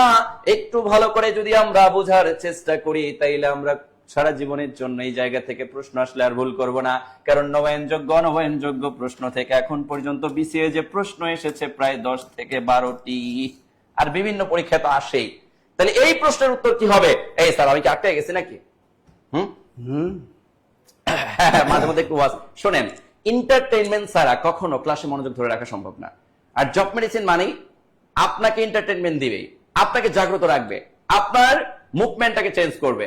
এক ধারসে রোবট স্টাইলে যদি আমি কথা বলতাম এভাবে, তোমরা কি বুঝতে পেরেছো? আপনারা কি বুঝতে পেরেছেন? আমি কি পরের প্রশ্নে যেতে পারি? পরের প্রশ্নটা হচ্ছে এই dot dot dot dot dot dot dot dot dot. আপনারা কি বুঝতে পেরেছেন? আবার পরের প্রশ্নে চলে গেলাম, আপনারা কি বুঝতে পেরেছেন? একই ধারসের কথা যখন বারবার বলতাম কিছুক্ষণ পরে মনোযোগ কোথায়? হাওয়া হাওয়া ও হাওয়া। আবার অনেক স্টুডেন্ট মনে পড়ে সেই অনার্সের টিচারের ক্লাস। ও আমার কলিজার ভাই কলিজার বোনেরা, ক্লাসে স্যার পড়ায় স্ট্যান্ডার্ড ভাষায়, আর পেছনে স্টুডেন্টরা সুন্দর কইরা আরামসে দিদার সে ঘুম পারে। আর ঘুম থেকে উঠার পর পাশের বন্ধুরে জিজ্ঞেস করে, বন্ধু স্যার কি পড়াইছে? এবার বন্ধু কয় আমিও তো জানি না। আমিও তো জানি না। তুই কি করছিস? চোখে ঘুমাইছে। আমার চোখে ঘুমাইছে। তো ব্যাপারটা এইটাই। সো ক্লাসের মধ্যে এন্টারটেইনমেন্ট থাকতে হবে। কি থাকতে হবে? এন্টারটেইনমেন্ট থাকতে হবে। Clear clear clear clear clear clear clear. দেখেন কি বলেছে, নবায়নযোগ্য মানেই হচ্ছে যেটার ক্ষয় নেই, যেটার শেষ নেই। আপনি যদি বাতাসের মাধ্যমে বা বায়ুর মাধ্যমে কোনো কিছু তৈরি করেন, এই বায়ুর মাধ্যমে কোনো কিছু তৈরি করাও কিন্তু নবায়নযোগ্য শক্তির একটা উৎস বায়ু। আবার সমুদ্রের ঢেউ, এই যে আমরা টারবাইন ঘুরাই, সমুদ্রের ঢেউয়ের মাধ্যমে কোনো কিছু, এখানে দেখেন তেল কিন্তু ফুরায়ে যায়, এটা কিন্তু অনবায়নযোগ্য। আবার গ্যাস ফুরায়ে যায়, অনবায়নযোগ্য। কয়লা ফুরায়ে যায়, অনবায়নযোগ্য। কিন্তু সমুদ্রের ঢেউ, পানি, সমুদ্র শেষ হবার না, যার কারণে একে বলা হয় নবায়নযোগ্য। তাহলে নবায়নযোগ্য শক্তির উৎস হচ্ছে সমুদ্রের ঢেউ। কে? সমুদ্রের ঢেউ। Clear clear clear clear clear clear clear clear clear clear clear clear এই ক্লিয়ার, সবাই ক্লিয়ার ক্লিয়ার। তাহলে উত্তর বাবু ইস মিস্টার খ। স্যার আপনি কি একটু আসতে পারবেন নাকি? মনে তো হয় আপনার প্রশ্ন চলে আইছে। বাহ, তাই 25 নম্বর প্রশ্ন। চমৎকার একটা কারক থেকে প্রশ্ন এসেছে, কারণ কারক থেকে প্রশ্ন কিন্তু এসেই থাকে এবং কারকটাই সবচেয়ে ভোজামিলটা লাগে। তবে আমার কারক ক্লাস যারা করেছেন তারা কিন্তু কখনো ভুল করবেন না। যে কোনো চাকরি পরীক্ষায় কারক ক্লাস করতে গেলে আমার কথা মনে পড়বে। এখানে বলছে যে কারকে ক্রিয়ার উৎস, হ্যাঁ, ক্রিয়াপদের সাথে নামপদের যে সম্পর্ক তাকে কি বলে? ক্রিয়াপদের সাথে নামপদ মানে কি? নাউন এবং প্রোনাউন, অর্থাৎ ভার্বের সাথে নাউন এবং প্রোনাউনের যে সম্পর্ক তাকে আমরা কেস বা কারক বলি। তো এখানে বলছে যে কারকে ক্রিয়ার উৎস মানে ভার্বের উৎস নির্দেশ করা হয়। যে কারকে ক্রিয়ার উদ্দেশ্য, যেমন আমি যদি বলি, দেখো আমি যদি বলি গাছে কি আছে? গাছে আম আছে। গাছে আম, গাছ থেকে আম পড়ে। আমি বললাম গাছ থেকে আম পড়ে। কি বললাম? দেখো গাছ থেকে আম পড়ে, গাছ থেকে আম পড়ে। আমরা জানি অপাদান কারক মানেই মাইনাস। এখন এখানে মূলত গাছ, শুধু গাছ থেকে যদি শুধু গাছের নিচে দাগ থাকলে কিন্তু এটা একটা প্লেস বুঝায়, গাছটা একটা প্লেস। যদি কোনো প্লেস থেকে কিছু মাইনাস বুঝায় তাহলে কিন্তু অবশ্যই সেটা অপাদান কারক হয়। আর স্টপ প্লেস যদি বুঝায় তাহলে কিন্তু সেটা অধিকরণ কারক হয়ে যায়। আবার কোনো প্লেস যদি নিজেই কাজ করে তাহলে সেটা কিন্তু আবার কর্তা কারক হয়ে যায়। তা প্লেস কিন্তু কর্তা কারক হতে পারে, প্লেস কিন্তু অপাদান কারক হতে পারে, প্লেস কিন্তু অধিকরণ কারক হতে পারে। তবে অপাদান মানে মাইনাস, অপাদান মানে কি মাইনাস। ক্রিয়ার উৎস, কিন্তু ক্রিয়ার উৎস এই যে পরে এখানে এলো ভার, এই পড়ার কাজটা কোথা থেকে আসে? এই গাছ, দেখেন পড়ার কাজটা একদম গাছ। তাই এখানে বলছে যে কারকে ক্রিয়ার উৎস নির্দেশ করা হয় তাকে অবশ্যই অপাদান কারক বলে। তাহলে এখানে যদি শুধু গাছের নিচে দাগ দেয় পরীক্ষা তাহলে অবশ্যই হবে অপাদানের শূন্য। আর যদি গাছ থেকে পর্যন্ত দাগ দিয়ে দেয় পরীক্ষা হলে তাহলে অবশ্যই হবে অপাদানের পঞ্চমী, অবদানের পঞ্চমী। যদি বলা হয় আবার দেখো গাছে আম আছে, কি বললাম? গাছে আম আছে, গাছে আম আছে। আচ্ছা দেখেন গাছে আম আছে, এখানে গাছের নিচে দাগ, এখানে এই গাছ থেকে কিন্তু আমটা কিন্তু মাইনাস হয় না, মাইনাস হয়েছে হয়নি কিন্তু, সুতরাং এটা কিন্তু অধিকরণ কারক। মূল শব্দ এখানে কিন্তু গাছ, এর সাথে যাচ্ছে বিভক্তি এ, এটা হবে অধিকরণের পঞ্চমী। এটা কি হবে? অধিকরণের পঞ্চমী। ক্লিয়ার সবাই? Clear clear clear. আবার যদি বলি দেখেন গাছ কি করে? গাছ প্রকৃতির সাথে প্রেম করে। গাছ কি করে? গাছ প্রকৃতির সাথে প্রেম করে। গাছ প্রকৃতির সাথে প্রেম করে। এই বাক্যে গাছ একটা কিন্তু স্থান। দেখুন এখানে ভার কোনটা? এখানে ভার হলো প্রেম করা। এখানে মূলত ভার কোনটা? প্রেম করা। আচ্ছা এখানে প্রেম করার কাজটা কি গাছ নিজে করে? অবশ্যই প্রকৃতির সাথে প্রেম করার কাজটা গাছ নিজেই করে। সুতরাং এটা কিন্তু 100% কর্তাকারক। আর কোনো বিভক্তি নেই, এটা হবে কর্তায় প্রথমা বা কর্তায় শূন্য বিভক্তি। তাহলে আমরা কি বললাম? যে স্থান কখনো কর্তাকারক হতে পারে, স্থান কখনো অপাদান কারক হতে পারে, স্থান কখনো অধিকরণ কারক হতে পারে। তো মনে রাখবেন স্থান যখন ভার্বের কাজটা নিজেই করবে তখন ওই স্থানটা কি হয়ে যাবে? মানে কর্তাকারক হয়ে যাবে। আর কোন স্থান থেকে যদি কোনো বস্তু যদি মাইনাস হয়ে যায় তাহলে অবশ্যই ওই স্থানটা বা ক্রিয়ার উৎসটা অপাদান কারক হবে। আবার কোনো স্থান থেকে যদি কোনো কিছু মাইনাস না হয় অর্থাৎ প্লাস হয় বা স্টপ থাকে, প্লেস থাকে, তাহলে অবশ্যই সেটা অধিকরণ কারক হবে। খেয়াল রাখবেন যদি গাছ পর্যন্ত দাগ থাকো, গাছ থেকে আম পড়ে, অবশ্যই গাছ থেকে আমটা মাইনাস হয়ে যাচ্ছে আর আমটা হবে কর্মকারক। যেহেতু মাইনাস হয়ে যাচ্ছে অবশ্যই এটা অপাদান কারক। শুধু গাছের নিচে দাগ থাকলে অপাদানের শূন্য, আর গাছ থেকে পর্যন্ত দাগ থাকলে অপাদানের পঞ্চমী বিভক্তি। আর গাছে আম আছে, বুঝতেই পারতেছেন এখান থেকে আমটা কিন্তু মাইনাস হয়নি, প্লাস অবস্থায় আছে, অবশ্যই অধিকরণ কারক। তা কোনো বিভক্তি আছে, আছে গাছ এ বিভক্তি আছে, সুতরাং অধিকরণে সপ্তমী, অধিকরণে সপ্তমী, অধিকরণে সপ্তমী। Clear clear clear clear clear clear clear clear clear. দেখছেন এই যে জিনিসগুলো কিন্তু আপনার বিস্তারিত জানতে হবে। আর একটা জিনিস খেয়াল করেন, এরকম কিন্তু একটা জিনিস আসছে যে স্যার প্লেস আবার কিভাবে, স্থান কিভাবে আবার কর্তাকারক হয়। যেমন এরকম একটা প্রশ্ন কিন্তু পরীক্ষায় বারবার আসে, যেমন শুক্রবার এরকম একটা আসে না, শুক্রবার বিদ্যালয় বন্ধ থাকে, শুক্রবার বিদ্যালয় বন্ধ থাকে। এখন দেখেন এখানে বিদ্যালয়ের নিচে দেখ, এখানে বিদ্যালয় কিন্তু একটা প্লেস বা স্থান। দেখো এখানে ভাগ কোনটা? বন্ধ থাকা। দেখো তো এখানে বন্ধ থাকার কাজটা কি বিদ্যালয় নিজে করে? হ্যাঁ, এখানে বন্ধ থাকার কাজটা বিদ্যালয় নিজেই করে। এক কথা যে করবে সেই কর্তা, হতে পারে ব্যক্তি, হতে পারে বস্তু, হতে পারে প্রাণী। ক্লিয়ার? এখানে বন্ধ থাকার কাজটা যেহেতু বিদ্যালয় নিজেই করতেছে সুতরাং এখানে প্লেসটা হবে কর্তাকারক। আর এখানে এটা হবে কর্তায় প্রথমা বা কর্তায় শূন্য বিভক্তি। অনেক বাজারে গাইড বই এটা দেয়া আছে কি, এটা দেয়া আছে কিন্তু কর্মকারকে শূন্য, এটা কিন্তু ভুল, এটা কেটে দিবেন, এটা হবে কর্তায় শূন্য। যদি বলে শুক্রবার বিদ্যালয় খোলা থাকে, একই কথা, খোলা থাকার কাজটাও বিদ্যালয় করতেছে, বন্ধ থাকুক আর খোলা থাকুক, এখানে কলেজ থাকুক আর স্কুল থাকুক বা বিশ্ববিদ্যালয়ে যাই থাকুক, কর্তাকারক কর্তাকারক কর্তাকারক। Clear clear clear clear. এই জিনিসটা কিন্তু একটু খেয়াল রাখবেন, এটা কিন্তু আমরা অনেক সময় কিন্তু ভুল করি। আর একটা দেখবেন বাজারে গাইডে ভুল আছে, কাননে কুসুম কলি সকলে ফুটিল।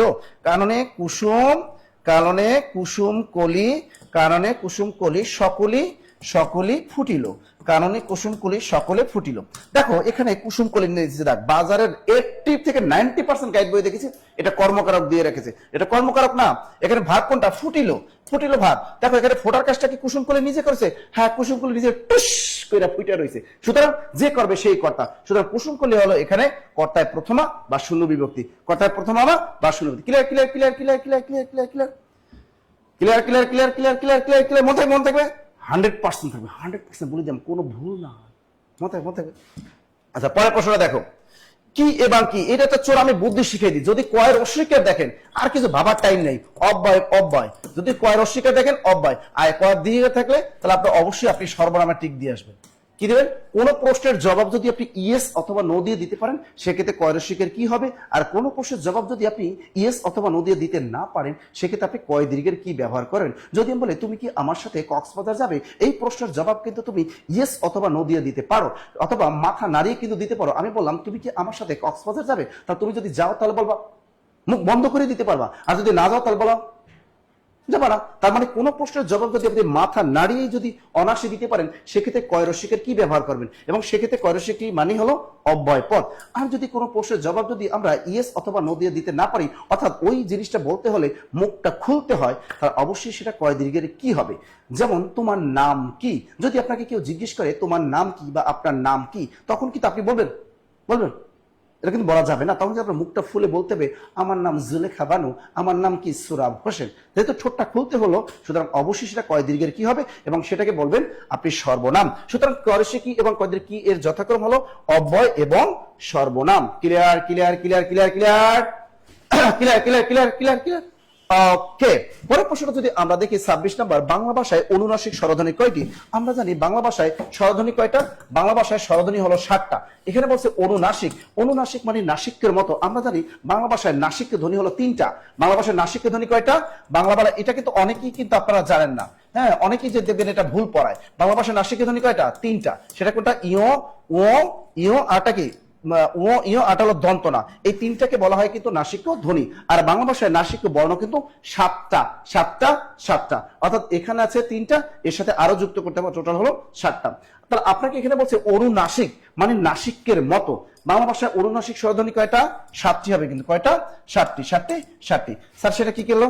অ, আ, ই, উ, এ, ও, আর একটা কি? দেখেন এই প্রত্যেকটার উপর একটা চন্দ্রবিন্দু দিবেন, প্রত্যেকটার উপর একটা কি করবেন? চন্দ্রবিন্দু দিবেন। এখন কিন্তু প্রত্যেকটা চন্দ্রবিন্দু যেহেতু দিয়েছেন, এগুলো এখন নাসিকের মতো উচ্চারিত হবে। সুতরাং এগুলো কি বলা হবে? কি অনুনাসিক স্বরধ্বনি। তা বাংলা ভাষায় অনুনাসিক স্বরধ্বনি কয়টা? 7টা। পরের প্রশ্ন যদি আমরা পড়ি, ওহো এটা তো আমার না, স্যার আসেন। ও মা গো, টুরুলা চলে এসেছে স্যার। দেখ আমার বোনেরা, আমাদের এই প্রশ্নটা কি বলেছে আমাদেরকে? প্রশ্নটায় আমাদেরকে বলতেছে 1/2 এর শতকরা কত 3/4 হবে। শোনেন, এই টাইপের প্রশ্নগুলোর ক্ষেত্রে বেশি পেরেশানি নেওয়া ঠিক না।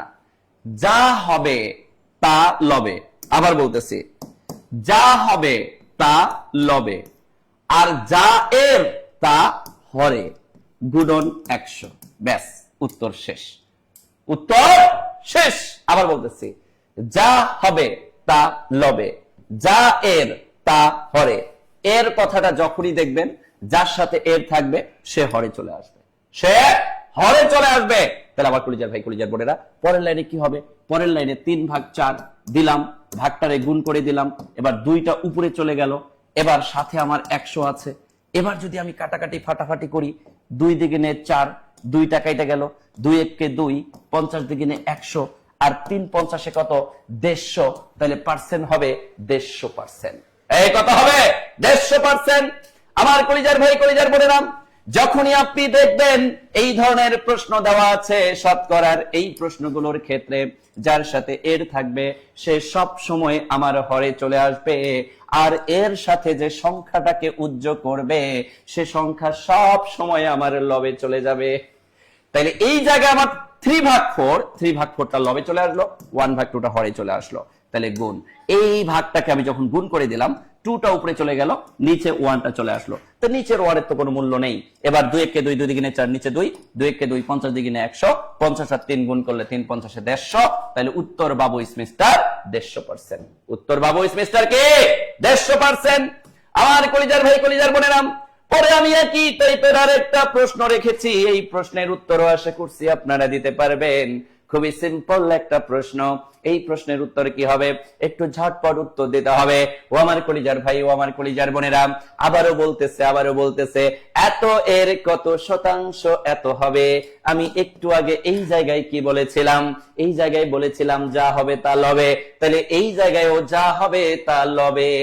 যা হবে তা কত? 1/2 ভাগ এর মানে কত? 1/3। তাইলে এবার যদি আমি গুণন 100 দেই, এই জায়গায় এবার আমরা ক্যালকুলেট করি, 1/2 দিলাম, ভাগটারে গুণ করে দিলাম, 3টা উপরে চলে গেল, গুণ এই জায়গায় আমার আছে 100। তাইলে এবার যদি আমি গুণ করি, 2 1 2, 50 দ্বিগুণে আবার কত 100, 3 50 কত, 3 5 15, তার মানে আবারও আমি পাচ্ছি 150%। আবারও কি 150%? প্রশ্নের প্যাটার্ন কি, কিন্তু পার্সেন্টটা মিলে গেছে। আবারও কত, 150%। তাহলে এই টাইপের প্রশ্নগুলো একটু বেশি আসে, বুঝছেন? এই শেয়ারকারী মেনশনকারীর নাম আমার কাছে কিন্তু চলে এসেছে, বুঝতে পেরেছি? শেয়ারকারী মেনশনকারীর নাম চলে এসেছে। আচ্ছা, পরের প্রশ্নটাতে আমরা চলে যাই। এত সহজ প্রশ্ন কেমনে আসলো? যাক, ভুলে চলে আসছে। পরিবেশ অধিদপ্তর পরিচালক পরীক্ষা 2012 সালে আসছে। আমরা জানি সব সময় যে আমাকে যদি কখনো গসাগু বের করতে বলে, কি গসাগু, তাহলে আমাকে বের করতে বলছে 24, 30 এবং 77 গসাগু। এই 77 কি ভাঙ্গা যায়? ভাঙ্গা যায় না। যে সংখ্যাগুলোর গসাগু বের করতে বলবে, যদি কোনো একটা সংখ্যাকে ভাঙ্গা না যায়, তাহলে আমরা ভাববো 77 কে ভাঙ্গা যায় না, মানে 77 গুণন 1। আর এই 1 30-এর সাথেও আছে, 24-এর সাথেও আছে।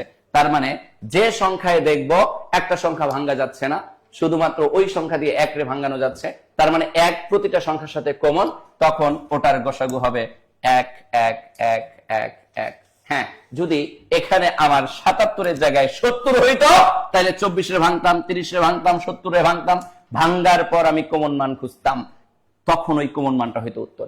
যদি কোনো কারণে এখানে 70 হইতো, তখন কিন্তু এখানে আমি 2 গুণন কত পাইতাম বলে, 2 গুণন 35 পাইতাম। আবার এখানেও আমি একটা 2 পাইতাম, এখানেও একটা 2 পাইতাম, তখন কিন্তু আমার গসাগুটা হইতো 2। তখন গসাগুটা হইতো 2। Clear clear clear clear clear clear clear clear clear clear okay, clear. মাশাআল্লাহ, জাযাকাল্লাহু খাইরান। আমার কলিজার ভাই, কলিজার বোনেরা, নাসির স্যার কোথায়? একটু আসতে হবে। তার আগে আমি একটু বলে দিচ্ছি, যারা আজকে স্যার, আজকে একটা কি আমরা ধামাকা অফার দিতে পারি না স্টুডেন্টের জন্য? অবশ্যই। আচ্ছা, আমরা, আপনারা জানেন যে আমাদের নিবন্ধনের জন্য সাবজেক্টিভের 150টা বই কিন্তু রেডি। 35টা বই রেডি। বই প্লাস কোর্স দুইটাই কিন্তু আছে আমাদের। পাশাপাশি স্যার, জেনারেলের জন্য আমাদের কিন্তু বই, যেটা থেকে 95% প্রশ্ন হুবহু কি পেতে পারে, কমন পাবেন, 60 কমন পাবেন। আপনি প্রাইমারির কথা বলেন, প্রাইমারি থেকে কি পরিমাণ প্রশ্ন কমন পেয়েছিল? এই আমাদের বইগুলো কোথায়, একটু বইগুলো দিতে বলেন তো জুবাইর ভাই। আচ্ছা, বইগুলো একটু দিতে হবে। সাবজেক্টিভ জেনারেল দুটাই। এবার আসি আমার কলিজার ভাই, কলিজার বোনেরা, অনেক স্টুডেন্ট আছেন যাদের আর্থিক অবস্থা খুব একটা ভালো না, তাদের জন্য আজকে একটা সুবর্ণ সুযোগ করে দেই। সুবর্ণ সুযোগটা হচ্ছে, যদি আপনার আর্থিক সমস্যা থাকে, আপনি যদি পেইড বেসে বেসিক ক্লাসগুলোকে খুব বেশি এনজয় করে করে কি করতে চান, আপনার কোর্সটাকে পরিপূর্ণ করতে চান, আপনি সাবজেক্টিভে দেখেন 100 কত মার্ক, 140 মার্ক, 140 এর প্রস্তুতি যদি ভালো করে নিতে চান, আপনি জেনারেলের 60 মার্কের প্রস্তুতি যদি ভালো করে নিতে চান, নিবন্ধন ভালো করতে হলে স্যার এখানে আসলে আমাদের ফ্রি ক্লাসগুলো করলে আপনি এখানে 60 এর ভিতরে এমনি 50 পেয়ে যাবেন। এটা দিয়ে টেনশন করেন। হ্যাঁ, এই ফ্রি ক্লাসগুলো করলেও হয়, কিন্তু পট খাওয়া লাগবে এখানে সাবজেক্টিভে একদম। কারণ এই জায়গায় আমরা আপনাকে একদম বেসিক ধরে ধরে কি করাবো, শেষ করাবো। এই আমাদের যারা বইটা স্যার, হ্যাঁ, সাবজেক্টিভের বই পেয়ে যাবেন এইরকম একদম হ্যান্ডনোট আকারে। এবং মজার ব্যাপার হচ্ছে, আর বইগুলো কোথায় স্যার দেখেন, এই যে আমাদের কিন্তু বিসিএস এর এক সেট বই আছে। এই দেখেন, নিবন্ধনের জন্য আমরা জেনারেলের যে বইটা আপনাকে দিব, এই একটা বই যথেষ্ট, বাজারের কোনো বই আপনাকে দেখার দরকার নেই। বিসিএস এর কিন্তু এক সেট বই পাবেন। সেট বিসিএস এর জন্য আপডেট 51তম আর 52তম বিসিএস, প্রাইমারির জন্য 4টা বই কিন্তু স্যার, প্রাইমারির জন্য 4টা বই। আবার নিবন্ধনের জন্য এই 10 থেকে 20 গ্রেডের জন্য সেটার জন্য একটা বই, মানে সবগুলো মিলে একটা বই। সো আপনি যে কোর্সে আসতে চান না কেন, যদি আপনার ফাইন্যান্সিয়াল প্রবলেম থাকে, আমরা আপনাকে মাত্র 500 টাকায় এন্ট্রি করার একটা সুযোগ দিয়ে দিচ্ছি, সুবর্ণ সুযোগ। ওয়াও, চিন্তা করেন। কত টাকায় স্যার? 500 টাকা। 500 টাকা। 500 ধরেন আপনি সাবজেক্টিভ জেনারেল দুটোতে যুক্ত হতে চাচ্ছেন, আপনি 500 টাকা এন্ট্রি ফি দেন। 500 টাকা এন্ট্রি ফি দিয়ে আপনার আর্থিক সমস্যা, ফাইন্যান্সিয়াল প্রবলেম কোনো সমস্যা নেই। আর আপনি নরমালিও যদি ভর্তি হতে চান, 75% স্যার পর্যন্ত আপনার ভর্তি হওয়ার বড় করে আমাদের হোয়াটসঅ্যাপ নাম্বারটা দিয়ে দেন স্যার, বড় করে। আমি যেটা করতে চাচ্ছি স্যার, এই 500 টাকার যে সুযোগটা, আচ্ছা আচ্ছা, এই সুযোগটা আমি আজকের এই সেশন থেকে টোটাল 30 জন স্টুডেন্টকে দেব। হ্যাঁ, বাংলার সাবজেক্টিভ বই কিন্তু আছে। কতজনকে দেব স্যার? মাত্র 30 জন। 30 জন। এর জন্য যেটা করতে হবে, কমেন্টে শুধুমাত্র এন কোড ব্যবহার করে, মানে আমার নাম শেয়ার করতে হবে। মেয়েরা করবে? নাসির স্যারকে সবাই একটু পছন্দ করে, খালি মেয়েরা এই জন্য ছেলেরা এন কোড ব্যবহার করে 017512390 আমার নাম্বার পুরো দিলাম না, অর্থাৎ আপনার যে পার্সোনাল নাম্বার এই নাম্বারটা শেয়ার করবেন। সময় দিচ্ছি 1 মিনিট। এই 1 মিনিট সময়ের মধ্যে যারা সবার আগে এই 30 জনের মধ্যে থাকতে পারবে তারাই শুধু এই সুযোগটা পাবে। দ্রুত যারা এই যে পেইড নম্বরগুলো শেয়ার করতে থাকেন, যারা 500 আর যারা পেইড ব্যাচে ডাইরেক্ট বই সহ ডাইরেক্ট আপনারা, কারণ আপনি সাবজেক্টিভের বই সহ ডাইরেক্ট ভর্তি হতে যাচ্ছেন, তাদের জন্য মাত্র 1200 টাকায় কোর্স ফি করে দিলাম। যাক জুয়েল ভাই নম্বর করে নিয়ে রাখেন, এটা 10 থেকে 20 গ্রেড বলেন, প্রাইমারি বলেন, সবার জন্য বিসিএস বলেন। আর বিসিএস ফাউন্ডেশন ব্যাচে ভর্তি চলতেছে, সেখানেও আপনি যুক্ত হতে পারবেন। কিন্তু এই এন্ট্রি ফিটার জন্য আমাদের এন কোড ব্যবহার করে নাম্বার শেয়ার করতে হবে। 1 মিনিট সময় দিচ্ছি। 1 মিনিটের মধ্যে যে 30 জন থাকবেন, এই 30 জন কিন্তু এই সুযোগটা শুধু পাবেন। সামর্থ্য অনুযায়ী ভর্তি হওয়ার সুযোগ, সামর্থ্য অনুযায়ী ভর্তি হওয়ার সুযোগ। এন কোড ব্যবহার করে নাম্বার শেয়ার করেছেন আমাদের কে? একটু নাম্বারগুলো পড়ি স্যার। নাজেদ খান, একটু নাম্বারগুলো আমি দেখতেছি। নাজেদ খান নাম্বার শেয়ার করেছেন, আমি দেখতেছি। আসাদ ইসলাম নাম্বার শেয়ার করেছেন, এন কোড ব্যবহার করেন। গোলাম সারোয়ার ভাই নাম্বার শেয়ার করেছেন। একটু দ্রুত নাম্বারগুলো শেয়ার করেছেন। আমি জাস্ট 1 মিনিট সময় নিব। হাসান ইমরান 1 মিনিটের মধ্যে নাম্বারগুলো শেয়ার করতে হবে। একটা শেয়ার করেছেন, জেসমিন কবির লিখছেন। ও নাম্বার এখানে বেশি শেয়ার এখানে আসতেছে। আর পলাশ সাহা, তিনি স্যার ব্যবস্থাপনা সাবজেক্টের বই আছে, অবশ্যই আমাদের আছে ব্যবস্থাপনা সাবজেক্টের হ্যাঁ, বই। জেসমিন কবির নাম্বার শেয়ার করেছেন। এরপরে হামিদা একটা নাম্বার শেয়ার করেছেন। বাংলা সাবজেক্টের বই একটু দ্রুত দ্রুত। হ্যাঁ, বাংলা সাবজেক্টের বই আছে ভাই, 35টা সাবজেক্টের বই আছে। ইমন খান আছে, এরকম ডেডিকেটেড 35টা সাবজেক্টের বই আছে কিন্তু আছে। ইমন খানও কিন্তু নাম্বার শেয়ার করেছেন। আচ্ছা, যারা এন কোড ব্যবহার করতে চাচ্ছেন না, তারা শুধুমাত্র নাম্বারটা শেয়ার করেন, তাইলেই হবে। কমেন্টে 1 মিনিট সময় দিন। এই যে ইসমতিরা নাম্বার শেয়ার করেছেন, শরীফুল ইসলাম নাম্বার শেয়ার করেছেন, ফাহমিদ আক্তার নাম্বার শেয়ার করেছেন। মাশাআল্লাহ, জাযাকাল্লাহু খাইরান। মাশাআল্লাহ মাশাআল্লাহ। আমরা কিন্তু শেয়ারকারী মেনশনকারী নাম ঘোষণা করব তাড়াতাড়ি তাড়াতাড়ি তাড়াতাড়ি। ওকে ওকে ওকে, আমি দেখতে পাচ্ছি কি পাপ্পি লারি নাম্বার শেয়ার করেছেন, রিতাইয়াস নাম্বার শেয়ার করেছেন, শাহিন আফরিন মিম নাম্বার শেয়ার করেছেন, স্যার সাদিয়া আফরিন নাজেদ খানও কিন্তু নাম্বার শেয়ার করেছেন। আমি দেখতে পাচ্ছি মেহেদী হাসানও কিন্তু নাম্বার শেয়ার করেছেন। মাশাআল্লাহ। মেহেদী হাসান। সামর্থ্য অনুযায়ী ভর্তি হওয়ার সুযোগ আমরা কেন দিচ্ছি জানেন? বাবা মা চাতক পাখির মতো চেয়ে আছে। দিন শেষে যদি আপনি বাবা মার মুখে হাসি ফুটাতে না পারেন, তাহলে পুরো পৃথিবী আপনার কাছে অন্ধকার থাকবে। সামাজিক সাম্যাবস্থায় আপনাকে কেউ মূল্যায়ন করবে না। সামনের ঈদ আসার আগে একটা জিনিস মাথায় রাখবেন, আমার সফলতা লাগবে। পে স্কেল হয়ে গেছে, যেখানে স্যালারি রেঞ্জ ছিল তার থেকে দ্বিগুণ স্যালারি আপনি পাচ্ছেন। সো এখন সরকারি চাকরি মানে পুরো পৃথিবীটা আপনার হয়ে যাবে। একটা চাকরি লুফে নিতে পারলে আপনার বাবা দেখবেন, আপনার মা দেখবেন, সবার কাছে অ্যাপ্রিশিয়েট করবে, আপনাকে নিয়ে গর্ব করবে। সামাজিক সাম্যাবস্থায় সবার কাছে আপনি একটা সম্মান পাবেন। সম্মানটা অ্যাচিভ করার জন্য হলেও আপনাকে লেগে পড়তে হবে, আপনাকে লেগে থাকতে হবে। সো আমার কলিজার ভাই কলিজার বোনেরা হাম্বল রিকোয়েস্ট করবো, নিজের একটা ব্যক্তিত্বের পরিচয় দরকার, নিজের একটা ব্যক্তিত্বের পরিচয় দরকার।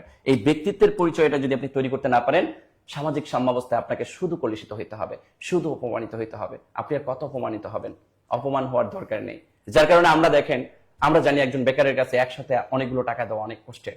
যার কারণে আমরা সামর্থ্যের মধ্যে সে যা দিতে পারে তা দিয়েও কিন্তু আমরা ভর্তি হওয়ার একটা সুযোগ দিচ্ছি। 500-600 দিয়ে কিন্তু সে ক্লাস করতে পারতেছে, পরীক্ষা দিতে পারতেছে, সে কন্টিনিউয়াসলি ক্লাস পরীক্ষা দিয়ে আমাদের সাথে লেগে থাকতে পারতেছে। কারণ আমরা এখানে জব মেডিসিন আপনাকে একটা কড়া শাসনের মধ্যে রাখবো, একটা গাইডলাইনের মধ্যে রাখবো। কথা বুঝতে পারছি? সো আমরা যারা নাম্বার শেয়ার করেছি সবাইকে অসংখ্য ধন্যবাদ। আমি আরো 30 সেকেন্ড সময় আপনাদেরকে বাড়িয়ে দিচ্ছি। এই 30 সেকেন্ড সময়ের মধ্যে আপনারা নাম্বারগুলো শেয়ার করবেন। আর এর মধ্যে স্যার আমরা সর্বোচ্চ শেয়ারকারী মেনশনকারীর নাম্বারও ঘোষণা করে দিব। আর পাশাপাশি যারা আমাদের ডিরেক্ট নাম্বারে কল করে ভর্তি হতে চাচ্ছেন, তারা যে কাজটা করবেন সেটা হচ্ছে 0190151950203040506 এই নাম্বারগুলোতে সরাসরি কল করে কিন্তু ভর্তি কনফার্ম করতে পারেন। এবং আগামীকালকে আমরা কিন্তু এই 30 জনকে সুযোগ দিচ্ছি। কত টাকায়? মাত্র 500 বা 600 টাকায় সামর্থ্যের মধ্যে ভর্তি হওয়ার সুযোগটা দিয়ে দিচ্ছি। ওকে, আচ্ছা, এই যে সুজন সেন নাম্বার শেয়ার করেছেন। ওকে, শেয়ারকারীর নাম ঘোষণা করি। স্যার শেয়ারকারী কিন্তু আজকে আমাদের কিন্তু আজকে শেয়ারকারী হচ্ছে অন্তরা ফারজিন আয়াত। ওরে বাবা, অন্তরা ফারজিন আয়াত। এই যে আইডিটার নাম কিন্তু লিখে দিচ্ছে। এই যে দেখেন, টাকা পাবেন কিন্তু। আমি কিন্তু রেডি হয়ে যাচ্ছি টাকা পাঠানোর জন্য। দেখি একটু কমেন্টে জানান। অন্তরা ফারজিন আয়াত আছেন আপনি? অন্তরা ফারজিন আয়াত আছেন কিনা? তিনি আসছে কিন্তু 300 টাকা বিরুদ্ধে। কি লিখছে স্যার? নাসির স্যার রাজা শশাঙ্কের উপাধি কি ছিল? এই তো মহারাজ। সর্বোচ্চ শেয়ারকারীর মধ্যে আরেকজন আছেন অলরেডি একজন। দ্রুত বলেন, দ্রুত দ্রুত দ্রুত। এই আয়াত আপু আছেন? দ্রুত দ্রুত দ্রুত। আয়াত আপু কই? যদি আপনি মনে করেন যদি এখানে উপস্থিত না থাকেন, তাহলে পরবর্তীতে আবার উপস্থিত আমাদের হটলাইনে কল দিয়ে টাকাটা নিতে পারবেন। এমডি নাজমুল হাসান, মোহাম্মদ নাজমুল হাসান আছেন এখানে? নাজমুল হাসান শেয়ারকারীর মধ্যে আছে, বই পাবে। এই কেরে প্লাস বই জিতে গেছে। নাজমুল হাসান কই? ছিল তো এখানে একটু আগে এই দেখলাম। নাজমুল হাসান কই কই কই কই কই এই কই গেলে কই গেলে? না না না, বই সহ না। বই সহ না? বই সহ না। শোনেন, আমাদের প্রতিষ্ঠান একটা প্রাতিষ্ঠানিক প্রতিষ্ঠান, এটাতে স্টাফ আছে, প্রতি মাসে 6 লাখ টাকা শুধু স্যালারি দিতে হয় স্টাফদের, আপনাদেরকে ম্যানেজমেন্ট করার জন্য। এটা একটা অনেক স্মার্ট প্রতিষ্ঠান। আসেন মিরপুর 10 একদিন ঘুরে যান, তাইলে বুঝতে পারবেন যারা দূর দূরান্তে আছেন। ওকে, এরপরে আসেন, আমি দেখতে পাচ্ছি মেনশনকারী অন্তরা ফাজিন আয়াত আছে তো? তা ওর নাম্বারটা দাও, বিকাশ আচ্ছা, নাম্বার দিলেই আপনার বিকাশ নাম্বারটা আমরা দেন। কিন্তু টাকাটা পাঠিয়ে দিব। বিকাশ নাম্বারটা দেন, টাকাটা পাঠিয়ে দিই। আয়াত আপনার বিকাশ নাম্বারটা বলেন আল্লাহ, এরা তো। কথা থেকে আসে, মৃত্তিকা মির্জা। এই মেনশনকারীর মধ্যে কিন্তু এমএসটি ববি ছিল প্রথম, কিন্তু আমি এমএসটি ববিকে আজকে পুরস্কৃত করিনি। কেন? কারণ সে অলরেডি 2 বার পুরস্কার পেয়েছে। 2 বার? এবার সেকেন্ড পজিশনে যে ছিল তাকে আমি পুরস্কৃত করছি। 1 নম্বরে সে হচ্ছে আচ্ছা, আমাদের আয়াতকে ওই আয়াতের আতিফ নাম্বারটা আহমেদ। দিবা? আতিফ টাকাটা পাঠিয়ে দিই আমি। আতিফ আহমেদ। আর কেরিয়ার প্লাস বই পেয়েছে কি? নাজমুল হাসান না? আতিফ আহমেদ কিন্তু আমাদের 300 টাকা পাবে। এ আতিফ আহমেদ কই দেখি? অর্থাৎ টাকা আতিফ পাবে আহমেদ কই? আতিফ আহমেদ আছে, আতিফ আহমেদ সর্বোচ্চ মেনশনকারীর মধ্যে, কিন্তু সর্বোচ্চ মেনশন করেছিল কিন্তু এমএসটি ববি, কারণ ও প্রচুর মেনশন করে, ওর সাথে কেউ পারে না, কিন্তু অলরেডি 2 বার পাইছে বই, এই জন্য আমরা আর দিচ্ছি না। অ্যানি খান অলরেডি বই পাইছে। এরপরে 2 নাম্বার মেনশনকারী সায়রা বিনতে হাফিজ। কই কই কই? সায়রা বিনতে হাফিজ এ বই এই তো পাবে। অন্তরা অন্তরা অন্তরা সায়রা বিনতে হাফিজ এ বই পাবে। সায়রা বিনতে হাফিজ বই পাবে। অন্তরা কই গেল রে? এখান থেকে এই নাম্বার দিছে ও। অন্তরা নাম্বারটা দিয়েছিল তো, উপরে চলে গেল নাকি? দাঁড়ান আমি বের করে দিচ্ছি, আপনি ওদিকে যান। অন্তরা নাম্বারটা দিয়েছিল তো মনে হয়। অন্তরা তুমি কই? নিচে যাও, নিচে অন্তরা, যাও, নিচে যাও, নিচে যে উপরে এত যায় না, নিচে নিচে নিচে নিচে। অন্তর নাম্বারটা আমি দেখলাম তো। এরা আবার নিয়ে ডিলিট করে দিচ্ছে নাকি? অন্তরা আবার একটু দাও। এমএসটি ববি সর্বোচ্চ মেনশনকারীর মধ্যে ছিল, কিন্তু তাকে দিতে পারি নাই। এই আজকে কি এরা পাই নাকি? না না, ওই পাইছে, ওই যে কেরিয়ার প্লাস বই পাইছে। মোহাম্মদ নাজমুল হাসান আছেন? নাজমুল হাসান বই পাবা ভাই, তুমি নাম নাম্বার ঠিকানা দিয়ে দিলে হয়ে যাবে। আগামীকাল 500 একে ফোন দিয়ে নাম ঠিকানা দিয়ে দিবা। এই যে অন্তরা আয়াত, এই যে 01729 নাকি? হ্যাঁ হ্যাঁ 01729 29 74। এই ওর নাম্বার ডিলিট করে দেয় কেন? ও নিজে ডিলিট করে মনে হয়। ডিলিট না, আমাদের এখান থেকে ডিলিট করে দিয়েছে। কে ডিলিট করলো? এই আমরা এই ঘটনা নাজমুল হাসান, করি। তোমার ফোন নাম্বার দেওয়ার দরকার নাই, তুমি 500 একে ফোন দিয়ে আগামীকাল নাম ঠিকানা দিবা। তুমি বই পাইছো? না, নাজমুল হাসান আর এই মেনশনকারীর মধ্যে একজন বই পাবে, টাকা পাবে। আতিফ আহমেদ। আতিফ আহমেদ, এই যে আতিফ আহমেদ আছে? 01729 আবার দিছে 74 75 নাকি? হ্যাঁ আমি বলতেছি লেখেন 74 01729 74 75 88 88। ওকে, 74 75 88। আচ্ছা, এরপরে হচ্ছে আতিফ আহমেদ মনে হয় নাই নাকি?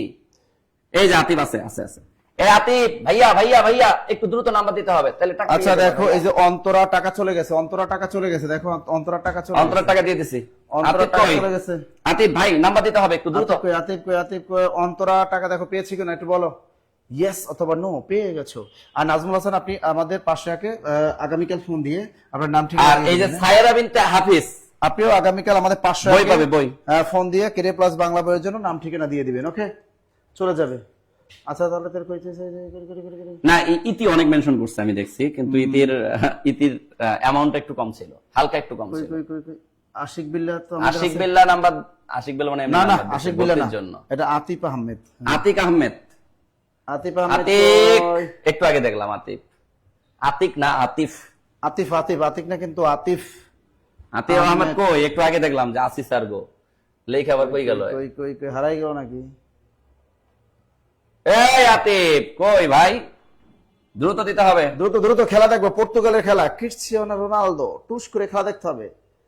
দ্রুত দ্রুত। অচেনা মেয়ে, কেন তুমি একটু চেনা হয়ে যাও? কেন তুমি এত অচেনা থাকো? দ্রুত দ্রুত দ্রুত। কি এমএসটি ববি কি? তুমি কি প্রথম হইছিলা অচেনা মেয়ে? এমএসটি ববি তো একটু আগে লাইভে ছিল, তুমি আবার কেডা ভাই? লাইভ ক্লাসে টাকা দিতে চাইছে কে? আচ্ছা, অন্তু পাইছে, অন্তু পাইছে, অন্তু টাকা পেয়ে গেছে, অন্তুরে দিছি, অন্তুরে টাকা তো দিয়ে দিছি। এই যে আরিফ আহমেদ নাকি? না আতিফ ভাই, এই যে এই আতিফ যে আহমেদ। আতিফ আছে কিন্তু টাকা ইয়া দেন আতিফ নাম্বার দেন আহমেদ, আগে। আপনাকে টাকা লাগলে বলেন। না, বই নিবেন, বই নিলে বলেন, বই পাঠিয়ে আর দিবেন কেরি আগে। প্লাস বই নিতে চাইলেও বই দেওয়া যাবে, টেনশন নাই। হয় যদি টাকা নেন ফোন নাম্বার, আর যদি বলেন যে না, আপনি কেরি প্লাস বই নেবেন তাও দিতে পারবো। দ্রুত বলো, দ্রুত দ্রুত দ্রুত দ্রুত। এমএসটি ববি, তুমি আর পাবা না, তুমি বহুত পুরস্কার পাইছো। দ্রুত দ্রুত দ্রুত দ্রুত। তুমি আজকেও মেনশনকারীর মধ্যে সর্বোচ্চ ছিলা, হয়তো বা ব্লক খাইছো, কিন্তু তোমার আর দেওয়া হচ্ছে না। কারণ হ্যাঁ, একজনই যদি সব পায় দিচ্ছে না। তাহলে বাকিরা আর ওরা ভাববে যে আমরা তাহলে কি ভাই করলাম। তুমি বই নিলে বলো, নাইলে তোমার গার্লফ্রেন্ডের নাম্বার দাও, তাকে 300 টাকা পাঠিয়ে দেই। কই আরে ও দিচ্ছে না, লজ্জা করে ওর। আচ্ছা আতিফ আপনার আপনার নাম্বারটা দিয়ে দেই। আচ্ছা আতিফ, আমার নাম্বারে তুমি যোগাযোগ করো, 017 755 07 07 21 21 90। 90। আচ্ছা তুমি আমার এই নাম্বারে যোগাযোগ করো। ওকে ওকে ওকে ওকে ওকে ওকে ওকে। আবার উল্টাপাল্টা কেউ আবার যোগাযোগ করো না, আতিফ নাম পরিচয় দিয়ে। এটা হইতে পারে তো আবার। আর এই বাকি দুইজন যারা আছো বইয়ের জন্য যোগাযোগ করো, সায়রা বিনতে হাফিজ আর হচ্ছে কি জানি এখানে 2 নাম্বার, ও এমডি নাজমুল হাসান, এরা বই পাবে। ও আতিফ বই লাগবে, আচ্ছা বই দিয়ে দিব, ঠিক বই আছে। দিয়ে দিও। আতিফ নাসির স্যারের বই নেব, ও মাশাআল্লাহ, ঠিক আছে আতিফ বলে দিছে অলরেডি। বইয়ের নাম ঠিকানা ওকে আতিফ, তাহলে তুমি হচ্ছে আমাদের মেসেজে বলো যে নাসির স্যার আমি হচ্ছে সর্বোচ্চ শেয়ারকারীর মধ্যে ছিলাম, আমার বই লাগবে, নাম নাম্বার ঠিকানা দিলে তোমার কাছে বই চলে যাবে ইনশাআল্লাহ।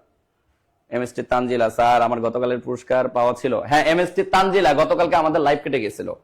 তাহলে তুমি হচ্ছে আমাদের মেসেঞ্জারে একটু নক করো, মেসেঞ্জারে নক করে তুমি হচ্ছে যদি আমাদের ওই নামের সাথে মিলে তাহলে অবশ্যই তুমি গিফট পেয়ে যাবে। কারণ গতকালকে আমরা হচ্ছে লাইভ নিতে নিতে শেষ মুহূর্তে লাইভটা কেটে গেছে।